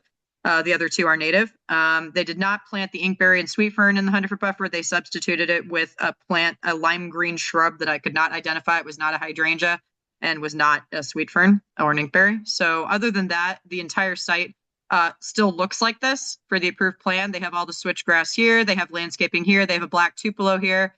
They have 4 eastern red cedars in the 150-foot buffer, another black tupelo, and then, like I said, the tree we couldn't identify, even though they didn't choose red maples. They did all bayberry and winterberry shrubs all along this end that I can identify. But like I said, there were some lime green shrubs in here that I could not identify. So with that being said, lots of, for overall, I would say the site has significant compliance with the exception of some planting deviations and some stormwater elevation differences that the engineers were not concerned about. So if you issue a COC, I would recommend our standard conditions of number 40, number 41 for the no chemicals, planting surviving, and then 55 for the O&M plan to be followed post-construction, and that will also be in the stormwater COC.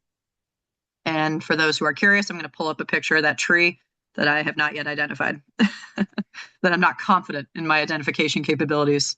This is in the 100-foot buffer at the limit of the 100. What do you guys think?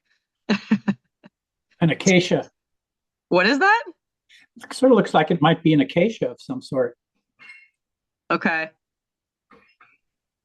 Yeah, I'm not familiar. This is a tree I was kind of puzzled by. Tree of paradise, a young one. They have that smooth bark. I know. I can confirm it's not a tree of heaven. I did have it. Yeah, it's not a tree of heaven, but it looks like one. I was definitely nervous when I saw it. There's tree of heaven has a very specific fuzzy underside, and it's also slightly reddish in the stem. So like this tree did not have that. Didn't you try Google Lens to identify it? What was that? Didn't you try Google Lens to identify it? Google Lens? Google Lens. No, I have my plant apps, but they're not always accurate. Google It's Lens. a young tree. What's the caliper size? 2.5. 4. Yeah. It's Possibly not 3. if it's not immediately distinctive to us as like a nasty invasive, I would just let it go for now. Okay. Yeah, like I said, we were kind of close in on it, and I'll tell you what it is. Okay. Or Google will tell you what it is. Let me see. Is this helpful? It's a little blurry when you zoom in. No, that'll be fine. Okay. Let's see here. What do you say? It's called Google Lens. Is that an app or is that just You've the never heard of Google AI? Lens? No, I don't You like get the Google. Google app on your phone. There's a little Oh, camera really? to it. Have you been living under a bush somewhere? Yeah, actually, in the wetlands where you guys want me to be. I was out in the salt marsh a good portion of the afternoon yesterday. This tree is a honey locust. Oh, great. That's not what I wanted. Is it a honey locust? That's invasive. Is it really? Yeah. Well, that's what it comes up as, is a honey locust. Cool. We don't like that. A What's the black percent locust would have been okay. Uh-oh. Tell them to tear it out. Yeah, because it doesn't have I don't think it has the thorns yet. It's too young to tell because I think honey locusts have like these spiky thorns that grow on the trunk. But yeah, this is too young to tell. So take it out, replace with the native. I see spikes. Well, I would think that Amy Martin should know what it is. She's the one that planted it, right? Amy Martin's the landscape architect, not the person who installed it. Oh, Well, should be able to recognize a tree, don't you think? Oh, absolutely. Yeah, I'm just saying she You- wasn't the one who You planted wouldn't it. even be able to get that in a nursery if it were a honey locust, would Yeah, you? like where did they get this? It's on the prohibited plant list, if I'm not mistaken. Someone can fact check me on that. But usually anything that's invasive to Massachusetts is added to the prohibited plant list. Well, maybe they bought it in Like Rhode a Island. wild- That's not just wild, like plant as that they planted that officially. Like, oh yeah, yeah. Yeah. It's got the lenticels. That's why I was convinced it was some sort of locust. I just couldn't tell.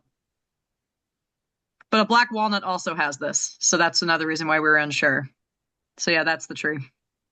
Yeah, it sure looks like it, boy. Even the habit and the way it grows. Yeah.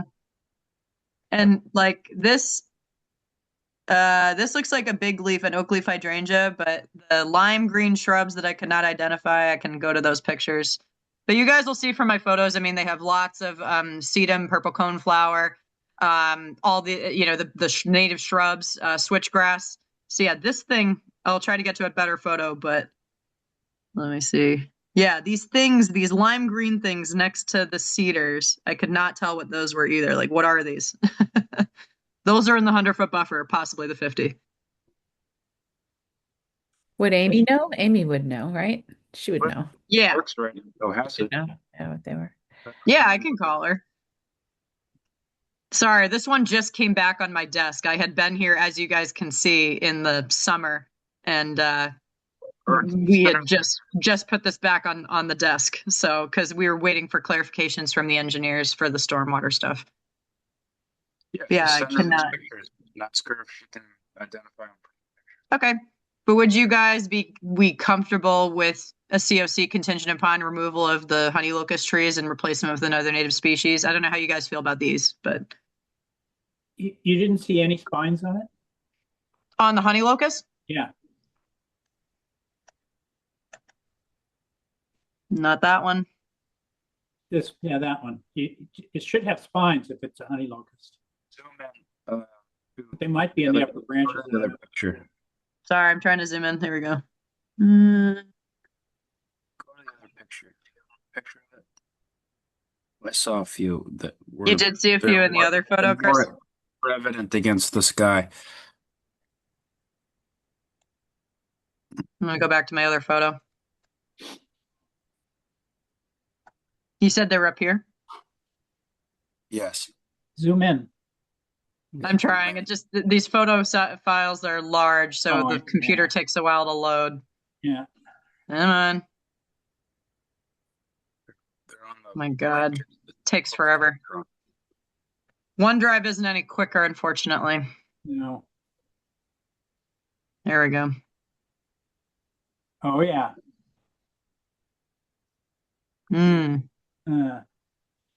Okay. It says it makes good fence posts. And the pods are edible. Yeah, I mean, if Amy Martin is able to identify it as a black locust, I mean, obviously we'd want to keep it. But yeah, if it's a honey, get rid of it. Get it out. Yep. Yeah. One tree that puzzled me on the site. Would have been nice if it was just a red maple. Those are super obvious and super easy to buy. All right. So, do they need this right now? Huh? Do you want to do? Can we do a partial, or do they need this like right now? Are they selling or? This has actually been going on for several months. I do know the new owner wants to close this out ASAP. I don't know how time sensitive it is. Oh, actually, I can tell you. I think they do want to close it pretty. I don't know if you guys can see my email. Sorry if you can. Let's see. They did want property supposed to be conveyed at the end of the month to a new owner. They are trying to get the outstanding issues resolved prior to the closing. Well, we can close it. Order We can close the replacement. stormwater. Yeah. Close the stormwater, and we can even close this contingent upon. Is that possible to Yeah, do a closure contingent upon replacement of invasive trees? unless it's a black locust, and then I can just confirm that with Amy and leave it as is. Yes. Okay. Yeah, Looking that's at fine with me. other pictures of black locusts. I don't think this is a black locust. You don't think so, Steve? Okay. I don't think it's a honey locust, rather, because in honey locusts, most of them have the spikes just coming right out of the trunk, and they're big and they're spiky and there's Yeah. kind of star shaped, and there are none of those in this tree. Okay. Yeah, we were thinking it could also potentially be black walnut. I mean, it has a semi-dark trunk, and it Yeah, I don't had think that's leaves a that look. No? No, I don't think so. Okay. Last one was What- butternut. That was our last choice. Let's condition it that upon confirmation that this tree is native, and if so, closed, and if not, Yep. replacement with native. Yep. Can word that properly. Yeah. Sure. Is that agreeable to everyone? Yes. Yeah. Oh, and for the lime green shrubs, Mindy thinks they could also be sumac, which is native. And so if that's the case, we'd want to keep it. Well, some sumac is native. Some, yeah. Sorry, the main one. I forget the scientific Staghorn. name. Staghorn sumac. It does have leaves that look sumac-y to me, but I just wasn't positive on it. Yeah, you know what? That doesn't Oh, that look tree. like staghorn to me. Sorry, it does or it doesn't? Does not. Does not. Okay, so it's maybe a non-native sumac. Could be. No, those are two like really. And staghorn just condition it. has darker leaves, and it tends to form. It really wants to go tall, so it doesn't branch out like that. Also, doesn't it turn Staggy- red? Staggy Doesn't horns. the native turn red? Yep, it does. Yeah. It's one of the first things to turn. Yeah. Yeah, this is for sure 100-foot buffer because the wetlands back here, possibly 50. Okay. Do we want confirmation on this too? Yes. Okay. Does anyone want to make a motion for that? I think you guys got it. I would Yes. make two separate motions for the COCs since we can close out stormwater and then this one's contingent. All right. Yeah. Anyone feel the need to make a motion? I'll make a motion to issue a certificate of completion for stormwater permit. Stormwater permit 21-2107 with the standard conditions. Do I have a second? Tom Bell, second. Thank you. With the motion is second, I will take a roll call vote. Tom Bell, Tom Bell, aye. Steve Magnell, Steve Bagnell, aye. Kathy Berrigan, Kathy Berrigan, aye. Sanji Fernando, Sanjay Fernando, aye. and Chris McIntyre, aye. That vote passes 5-0-0. And I'll make a motion to issue a certificate of completion for NOI 21-06 at 1 Pleasant Street with the standard conditions and the condition that any non-native plants, including these shrubs in the buffer zone and the tree by the telephone pole, be replaced if they are confirmed to be non-native. And that's only buffer zone, Chris? No, all plantings that were. All plantings? Okay. And are you also okay with the 40, 41, and 55 special conditions as well if we can issue it? Yes. Okay. Do I have a second? Second. Tom Bell, second. Thank you. I'll take a roll call vote. Tom Bell, Tom Bell, aye. Steve Magnell, Steve Bagnell, aye. Kathy Berrigan, Kathy Berrigan, aye. Sanji Fernando, Sanjay Fernando, aye. and Chris McIntyre, aye. That vote passes 5-0-0. All right. Thank you, guys.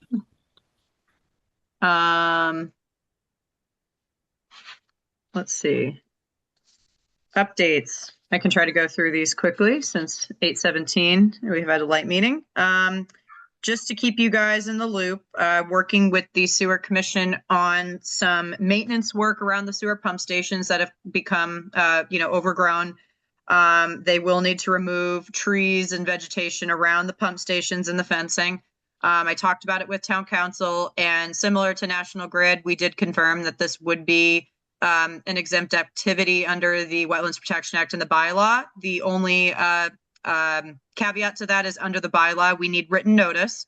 So I will need a letter from the Sewer Commission when they're ready to do this work around all the pump stations, which, by the way, are either just within or near wetlands, all of them. So it is our jurisdiction. We just need a letter in writing kind of showing what they're doing, where they're doing it, and when they're doing it. And we have letters from National Grid and a bunch of other companies that do kind of maintenance work around these existing utilities. So it's okay as long as I get something in writing. So I'll keep you guys posted when that work is happening, because, it might look a little scary, especially if they're going in wetlands. 30 Beach Street, this is a raise and rebuild, and they're raising the home above the floodplain. There are some little tweaks that we're going to have to make since the house is literally right near a salt marsh. They did uncover some peat underneath the house that need to change the elevation around the house slightly to be able to put in the footings on more solid ground and avoid any scarring. So yeah, that I asked for an updated site plan, and we're reviewing that with the building commissioner just to make sure. I do want to understand how much fill would need to be brought in. So I will definitely keep Chris and Steve, I'll keep you both posted on that. But if it's a structural necessity, I think I can write it off as a minor change. I just want to know exactly what they're doing and how they're going to adjust it, because there was no proposed grading for the project. 350 Forest Ave, this was the after the fact stormwater permit for the detached garage and some house additions. They are in the process of installing the stormwater systems. They did get permission from DPW to connect the outlet pipe for the subsurface system to the catch basin. So we did have a condition for that to obviously make sure all the proper permissions are in place. I still need the in writing correspondence from DPW, but other than that, I have been told and directly spoke to DPW that they're okay with it. So they are working on the stormwater stuff for that. 205 Atlantic Ave. Kathy, I know you asked about this one. I have spoken recently with the applicant. This is just a very slow project. They have not even gotten to any stormwater work, infiltration work. We may see an amended notice of intent coming up for some stormwater and landscaping changes. As you guys may remember, this was a site that had Japanese knotweed, and before we allowed any use of herbicides, we had tarped this site. We are curious to see when the tarps are actually removed, if the knotweed comes back in full force. It is growing at the limits around where the tarp is. So it's definitely persisting in some areas. I'm hesitant to oversee any restoration work until I know what the knotweed is doing. So we may need to see some amended permits to fix that. So I reminded the applicant, you really need to consider that before you start installing all these plantings in the 50. And then to make a long story short, COC requests and procedures. We're getting a lot of them. So that's a good thing in terms of everyone wants to close out their permit. But we're also, Mindy and I are getting a lot of COC requests from the 80s, early 2000s. So it is a lot of administrative work. But as you guys know, we updated our fee schedule. So the older the COC, the more money we're going to charge, because it's more effort for me and Mindy to go climbing around in the archives, dig and scan everything in and process what the heck the project even was. But yeah, just so you guys know, a lot of people are submitting COC requests, and it's pretty regular now, and it actually increased since I've been here.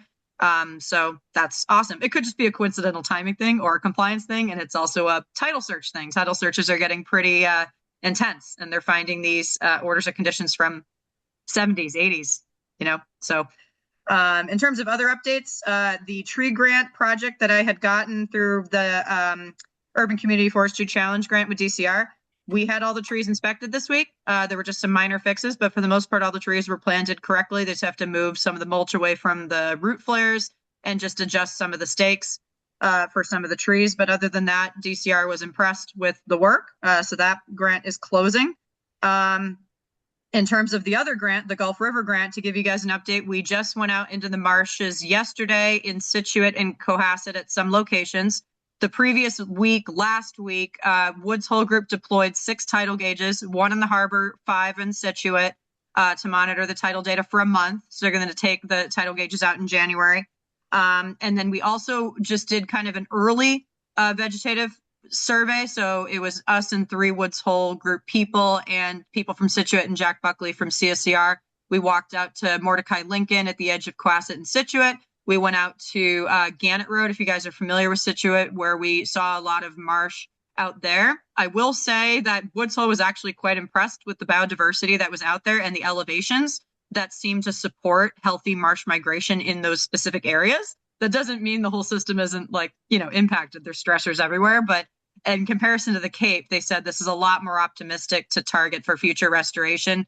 The CCT parcels on South Main Street, which you guys may be familiar with, they're around 400 South Main Street. They're owned by CCT. One of them is in a conservation restriction. Those had a various degree of mosquito ditches, so they could probably fill some of them. But you do want to have a couple of them because that allows for tidal exchange water to come and go and not get over flooded and oversaturate and affect the systems that, it kills the vegetation. Because you got to have that tidal exchange, right? So you got to have some mosquito ditches. And so they described restoration in the future will be more of kind of a mosaic, not like a consistent solution here and there, which is kind of expected. So yeah, right now, field work going great. They're going to come back out in a couple of weeks. The Wetlands Protection Act and stormwater changes. Unfortunately, these are still going through the state. There is a push to try and do this quickly because we need to get everything in place so that towns can update everything and we have time to adjust. There's a lot of push right now to have the Attorney General approve the changes and look at those bills that are still pending. DEP is expecting approval, but they just don't know when. But they are optimistic. They can't guarantee it, but they are optimistic that the Wetlands Protection Act changes. These are the ones to add performance standards for land subject to coastal storm flowage. And it will definitely change how we review coastal floodplain projects.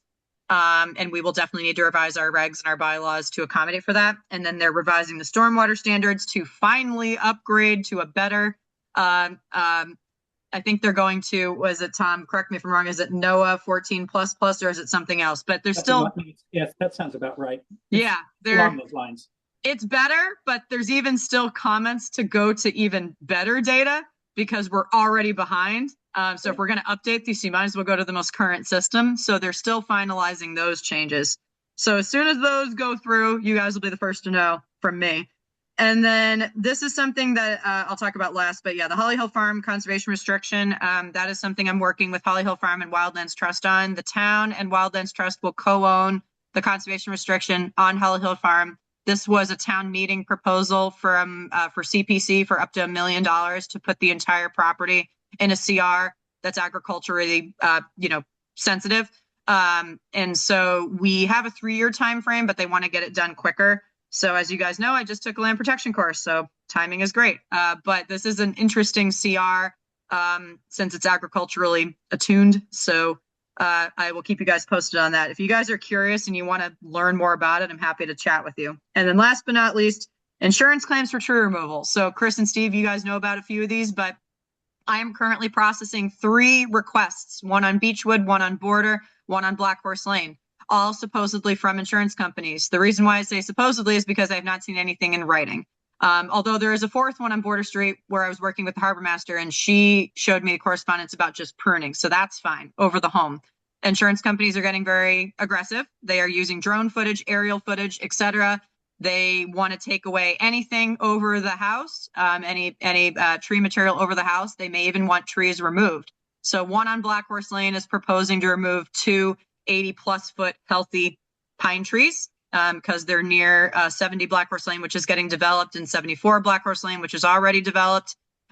We did have Brad Holmes go out there, who's a certified arborist, and even though he mentioned the trees are healthy, he said they are definitely close to the home and they're at risk from the winds from the Gulf. But we are still waiting on some correspondence from the insurance company. So this will be something that'll probably come up more often. When you guys gave me a soft policy administrative kind of clearance to deal with at least the dead hazardous ash trees, in the buffer zones, that's the majority of the requests I've been getting. So those are the only things I've really been approving administratively. But this is new.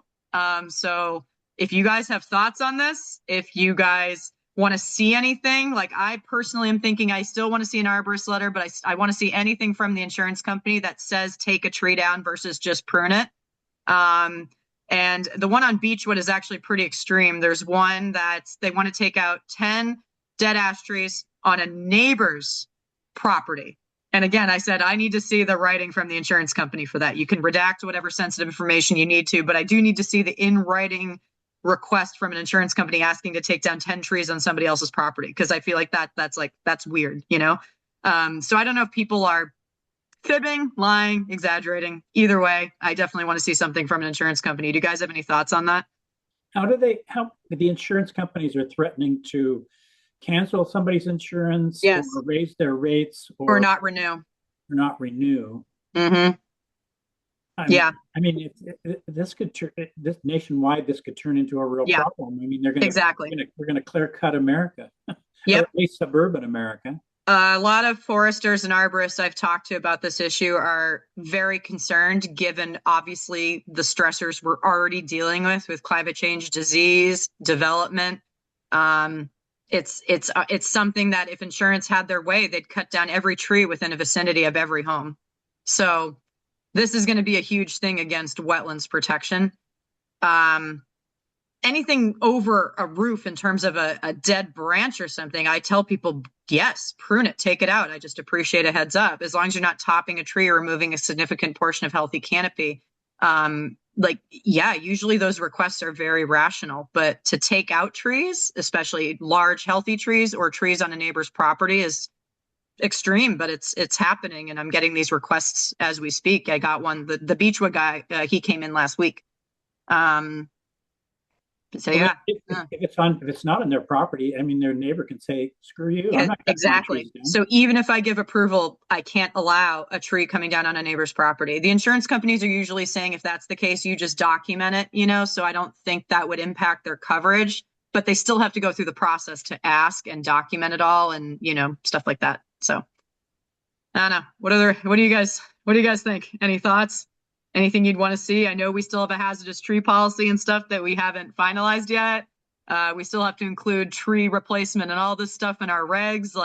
So yeah, just trying to get the wheels turning. You don't have to give me an answer right now, but this is happening. I'm dealing with 3 requests right now, and I'm possibly going to get a ton more. And those are just the people that come forward and are good about it and talk to me, not the people that are just doing it, And a lot of people might use that now as a rationale for cutting out all the trees. So if we bring people in for violations, that is probably going to be something that we hear, whether or not it's true, but just saying. Yeah. I'd like to start with what the rationale is and what the language is from the insurance company. Yeah. If they're just making assessments on their own or relying on, who they're relying on for the information or the hazard analysis. Mm-hmm. And then furthermore, whether or not, full removal is what they're requiring, or if there's Right. Options to, mitigate the danger with pruning or by other means. Yeah. And I don't Cabling think them. I'd be able to talk to insurance people directly because I won't be a policyholder. So unless I'm meeting No, I an think you need to agent follow out up on with site. them. I Yeah, think you that's need to weird. follow up with some of these requests. Yeah. Unless it's unless you're getting information from the homeowner or from an arborist Mhm. that it's like an imminent hazard, Right. there's large trees everywhere, and we live amongst trees. Yeah. So if every tree that could possibly fall on a home Yep. needs to be removed, because that's just the way that insurance companies are combating climate change for their own bank accounts and for their own protection. I don't know. What about all at the least trees my around opinion. town that aren't in a wetland area, but anywhere near one? I mean, we're not even going to hear about that. No, those are outside my jurisdiction. Yeah. I also did hear a few years ago, this is the first time I heard it, there was a woman on North Main Street trying to get insurance on her house, and the insurance, she told me, also wanted to cut down, they wanted her to cut down several trees on her neighbor's property, and her neighbor wasn't giving her permission. And she tried to get insurance from like, I think she talked to like 3 or 4 different insurance companies. This was back in 2023. And no one supposedly would cover her because she couldn't get permission from her neighbor to cut down the trees. I did like there is a thing of like if a branch or anything is leaning into your property, you do have a right to take down the branch, just not the tree if the tree is not on your property. So yeah, if insurance is saying take out the tree, that's a problem if it's on somebody else's property. But anything that it goes over into your property, over your roof, that's different. You can cut up to the property line. Even though it may make the tree look ugly, it can eliminate the hazard. Yeah. Isn't Massachusetts a pretty regulated insurance industry? Like, are these calls really real? That's what I don't know, Sanjay. I haven't gotten any correspondence from an insurance agent yet for any of these requests that I'm receiving. Yeah, well, if people are lying to you, I don't understand what the problem is with getting these documents. They should be able to provide them, and if there's anything sensitive, redacted. Yeah, I said redacted. Yeah, I said I'm not looking. Like we just want to see the language that they're using. Like, I mean, we could always ask the state insurance commission if this is actually valid requests. Okay, is that a number I can call? I don't know the number, but I just know from looking at my car insurance or home insurance, like, yeah, we're a pretty heavily regulated insurance industry. Cool. Maybe I'll poke the bear there. And also the people on Beechwood Street, if I'm being perfectly honest, I wouldn't be surprised if that's not true because I'm about to send their neighbor a violation letter. I had somebody call for that exact address asking the town to cut down 3 trees on their neighbor's property because they're worried about it falling on their home. And I said, well, first of all, I can't do that. That's private property.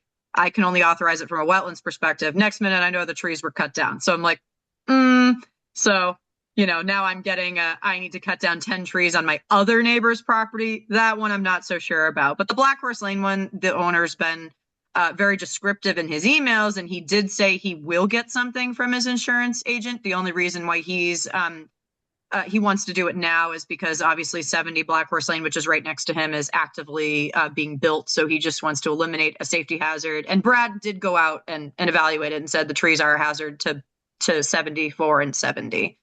Even though Brad noted that the trees were healthy, he just said they are definitely in, the hazardous nature of falling on the house if there's a strong wind or storm. And they can't be pruned. No, he didn't recommend pruning. I can show you guys pictures of them, but yeah, they're beautiful trees, so it hurts. It's also in Riverfront. Yeah. But yeah, I guess Chris and Steve, maybe we can talk online. But with that one in particular, if he, since 70 Black Horse Lane is in the process of being constructed, and I don't know. I mean, we do have something in writing, at least from Brad Holmes, to take those 2 trees out, even though they're alive. They're going to replace them 2 to 1. Yes. Yes. That's what Brad Holmes recommended. Yeah. Yeah, we can talk later. Sorry. But yeah, just getting the wheel turning that unfortunately I'm probably going to start seeing a lot of this. People might be using that as a claim or it's actually happening. Combination.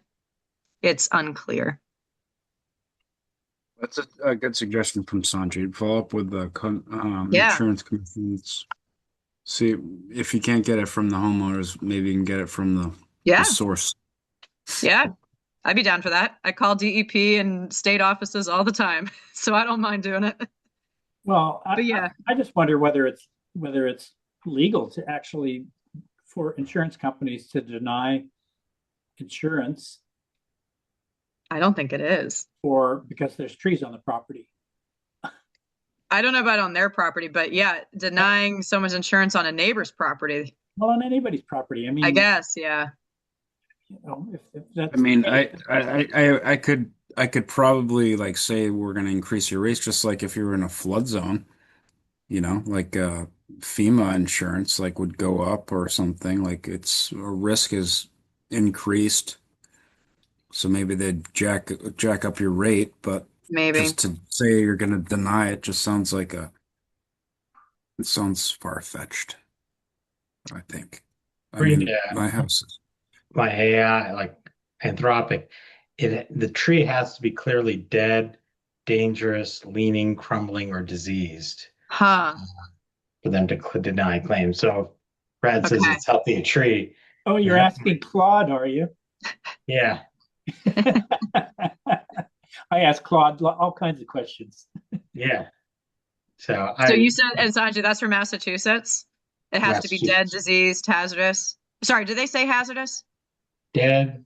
Well, Claude says clearly dead, dangerously leaning, crumbling, or diseased. Okay. They have a citation.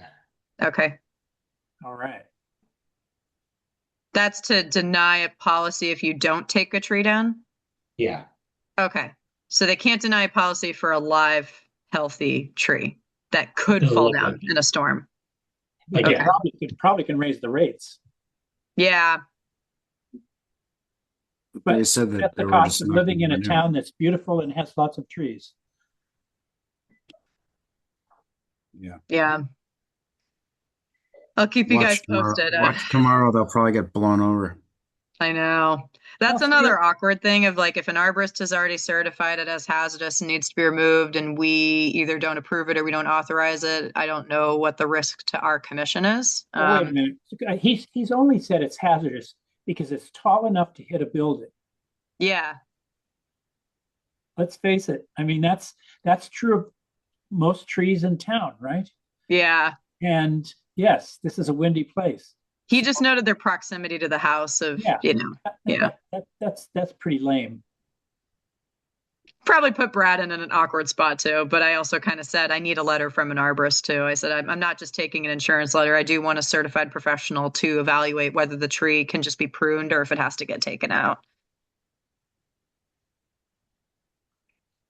Yeah. I don't know if think of Brad all was too those trees comfortable that we with it, don't but have jurisdiction over, and how many homeowners are going to just do what their insurance company tells them to do. I mean, that's not good. We had to have a tree protection plan for the whole town. I think Concord does, don't they? yeah, a tree bylaw is definitely it's a topic that I've brought up over my 4.5 years here. I've brought it up periodically because I really think it's needed, especially with all the stuff coming up the pipeline, increased storms, climate change, disease, now insurance companies. I mean, there's a lot. I mean, right now, a lot of the trees getting taken down around town that you guys will see, I would say most of the time they're dead ash trees. So like everything that the town's been cutting down along their right of ways under the power lines, they've all been dead ash trees. And like I said, the soft policy we're doing right now, but we haven't finalized it yet. All the requests I've gotten from certified arborists to take out hazardous trees are all ash trees with the exception of a few Norway maples. So yeah, the ash trees are definitely the reason why these requests are so frequent, but no one has gone to the beech trees yet, which we know are all affected by beech leaf disease. And the insurance stuff is new. But it's just weird that I got 3 requests in a short amount of time, all from supposedly from insurance companies. So. No, obviously the least we can do is ask for documentation. Yeah, absolutely. Okay. Yeah, the Black Horse Lane person said he's more than happy to give that to me. He wants to take the trees out now, given the construction. So I don't know. I did recommend an RDA is probably appropriate. So I can work with him on that. And maybe Chris and Steve, if you have thoughts on that, you can call me. Since it hasn't been submitted yet, maybe we shouldn't talk about it. But yeah, that was another recommendation of like just submit an RDA. You bring the arborist letter, bring whatever you have from insurance, let the commission review it. Let's bring it out into the light and just give it a full review, I think. Okay. I think we should be proactive in the sense of contacting the state insurance commission to see how much authority an insurance company actually has when it comes to this sort of thing. Absolutely. Yeah. You can wait on that. Yeah, that being said, I will definitely try to find some time this winter to finalize our hazardous tree policy. And then, Tom, I know you and I just had some chats about this, but we really do need to have some critical sections updated in our wetland regulations. So the draft that I gave you guys, erase it from your mind. I'm keeping it, but we're just going to update it section by section and just pick, high priority updates. So I can put that back on an agenda as soon as I get some time to write some language. And Tom, I think we targeted a few sections. One of them's the 100-foot buffer, the GPS coordinates, and a few other things that I want to critically update. But yeah, if you guys do remember any of the edits that were in the initial draft, anything you want to prioritize or move forward, let me know, because I'm going to be working on it this winter, hopefully, if I have quiet time. So But I do want to get it done. I want to get it done. I want it updated. our favorite adversary, Adam Brodsky, in the last meeting mentioned that we don't have performance standards for 50 to the 100-foot buffer. And I would argue with that a little bit, but it's not clear. Yeah, no, they should. I think they should be crystal clear. We don't want to hear an argument from him again. Yeah, because it's a good argument. Mm-hmm. So yeah. No, we definitely have like sections in the regs that talk about protecting the 100-foot buffer, but you're right, Tom, it's not really clear of what we're expecting. Yeah. So I think a performance standard for the 100-foot buffer would help we commissioners. It would help us instead of wondering whether, well, this is what we've done in the past or whatever. It'll be clear for us what our standards really are. And that's not to say that we can't still issue variances. We can, of course. What do you mean by performance standards, though? I think the conversation that Adam was referring to was what were we doing last week when we were talking about the 100-foot buffer and insisting on trees versus shrubs, I believe. It was also like in terms of minimizing disturbance in the 100. Yeah. Yeah, we have pretty cut and dried performance standards for the 50-foot buffer, but it's not quite as concise or as what's the word here? Sometimes they escape me. But anyway, it could be tighter than defined and stringent. Yeah, it's like the 100-foot buffer we feel like is like a no-go zone with variances occasionally, and the 100-foot is like besides tree replacement, like okay, yeah, you can do whatever you want in there. It kind of feels like sometimes we have a 100-foot buffer for a reason. Right. And agreed. And the State Wetlands Act. We should decide how important it is. And certainly in every circumstance is different. If there's a steep slope, obviously we're going to be worried about erosion. If it's flat, we might not think too much about erosion. If it's well wooded, we might want to keep it well wooded. And so, we still have plenty of discretion, but to define it to the same level of precision as we have our 50-foot buffer, I think is in our own interest. Great. Yeah. And I just had one 48-hour issue, but yeah, this is definitely like any high priority edits that we need to our regulations. Let me know now, because I'm going to start trying to budget some time this winter to just make those changes. But the biggest change administratively will be that the scanned PDF is going to be an actual PDF. So typing out all those regulations has been done. It's now just revising them. Have not done it for the stormwater standards, sadly, no matter how much we tried, Sanjeev, to convert the scanned PDFs into the Word files, and it had a lot of weird messes. And yeah, so you got to type it out by hand unless somebody has a better strategy. But yeah, the wetland stuff has been typed out. Now we can edit it and it's easy. But stormwater, I don't really want to touch until the state updates their own standards. And I can actually get grants for that, by the way. I can get a grant for stormwater stuff, especially for upgrading bylaws. Hey, Charlotte, are those original scanned documents in the OneDrive somewhere? I can send them to you, but yeah, they should be in the OneDrive, Sanji. It wouldn't have I would ignore the bylaw stuff, but the you could take out the bylaw pages, but the regulation sections are in the regs. In the OneDrive. I scanned and ran those through Adobe OCR years ago, and it was searchable. So why is it a Oh, problem? no, you have searchable. Yeah, I just meant in terms of like, Yeah, I know you lose a lot of format. I mean, I've done this quite a bit, and it rather than typing them in, unless you can type at 120 words a minute, it's feasible to do this paragraph by paragraph. Well, I mean, Try to do the whole AI thing. can Gemini do it 3, for you. like Just we didn't put it have into Gemini AI 3. and it'll read it. We didn't have spit Gemini that 3 thing. when we tried this, Charlotte. I've got a Gemini 3 account. Let me just run it through. yeah, there you go. Okay, there you go. Yeah, that would be great. Sanjay, yeah, if you want to do that, I can send you, I'm going to send it to you right now. All I'll the send you bells and the whistles. stormwater regs. And I'll send you the wetland regs too, even though it's already been typed out, but I'll send you both. Yeah, that'd be great. Thanks. And then I had one 48-hour issue, but does anybody want to go first? No? Okay. So I got a call from a MIPA analyst. They are doing a MIPA review tomorrow for 82 Border Street. This was for the Lobster Pound turned boutique hotel. They had one question for me, which I will be looking at tomorrow morning. They wanted to know how much the commission at the time, this was, I think, late 2023, early 2024. They wanted to know if the commission had analyzed the impacts to the coastal bank based on the proposed work, especially a lot of those walls that they're going to be repairing and extending. It does not ring a bell for me, but I will double check our minutes. And if I can, I'll try to listen to some recordings. I'm just going to say oh, sorry, what was that? Isn't it all built on ledge? It's filled tidelands, but there still is ledge around certain portions of the property that do constitute, that are defined as a coastal bank. So this was riverfront, land subject to coastal storm flowage, obviously 50-foot buffer for everything. There's wetlands across the street and coastal banks. So this was multiple resource areas. I would say It's that outside the riverfront.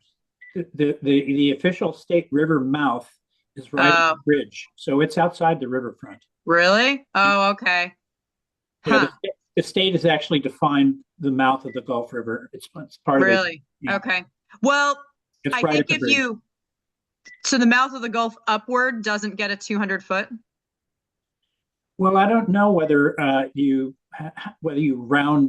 make a round Yeah, radius. I think radius or circumference. mouth. Yeah. I think the mouth is perpendicular to the stream, and that chops off the 200 feet on either side. Okay. It was still riverfront though, but that might be right, where maybe only a portion of the site was riverfront. But anyway, the MIPA, DEP, CZM, they have all been very vocal about coastal banks. So you guys will remember from 84 Gammons, DEP actually, in a rare occurrence, had comments for the delineation, the accuracy of the delineation, the alternatives.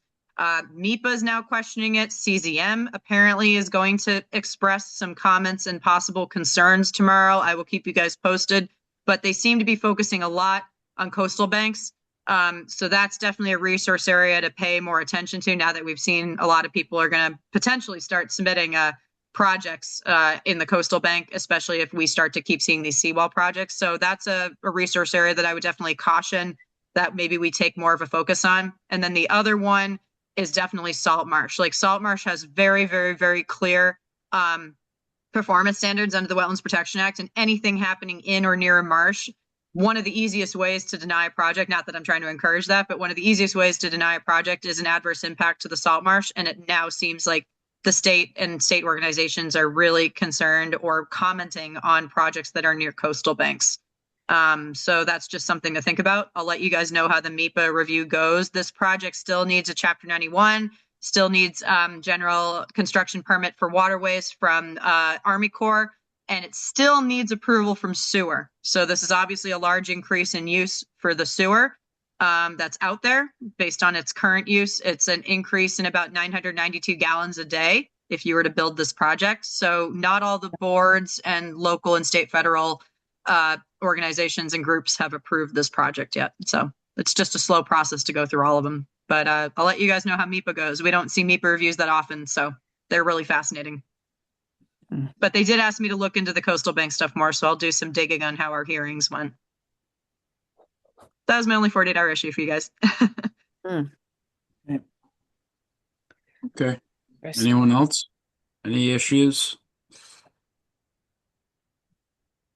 Okay. Anyone care to make a motion to adjourn? Nah. What was that? Let's hang no, out. let's keep for the party a couple going. minutes. I make a motion to. I was gonna say, adjourn. was that a motion, Tom? It's a motion. Yeah, I'll second that. Okay. I'll second. Thank you. Take a voice vote. All in favor of adjourning for tonight's meeting, say aye. Aye. Aye. All right. Happy holidays, Happy everyone. holidays, guys. Happy New Year. Everybody. See you in 2026. I know that sounds cheesy. Bye, guys. Thank you.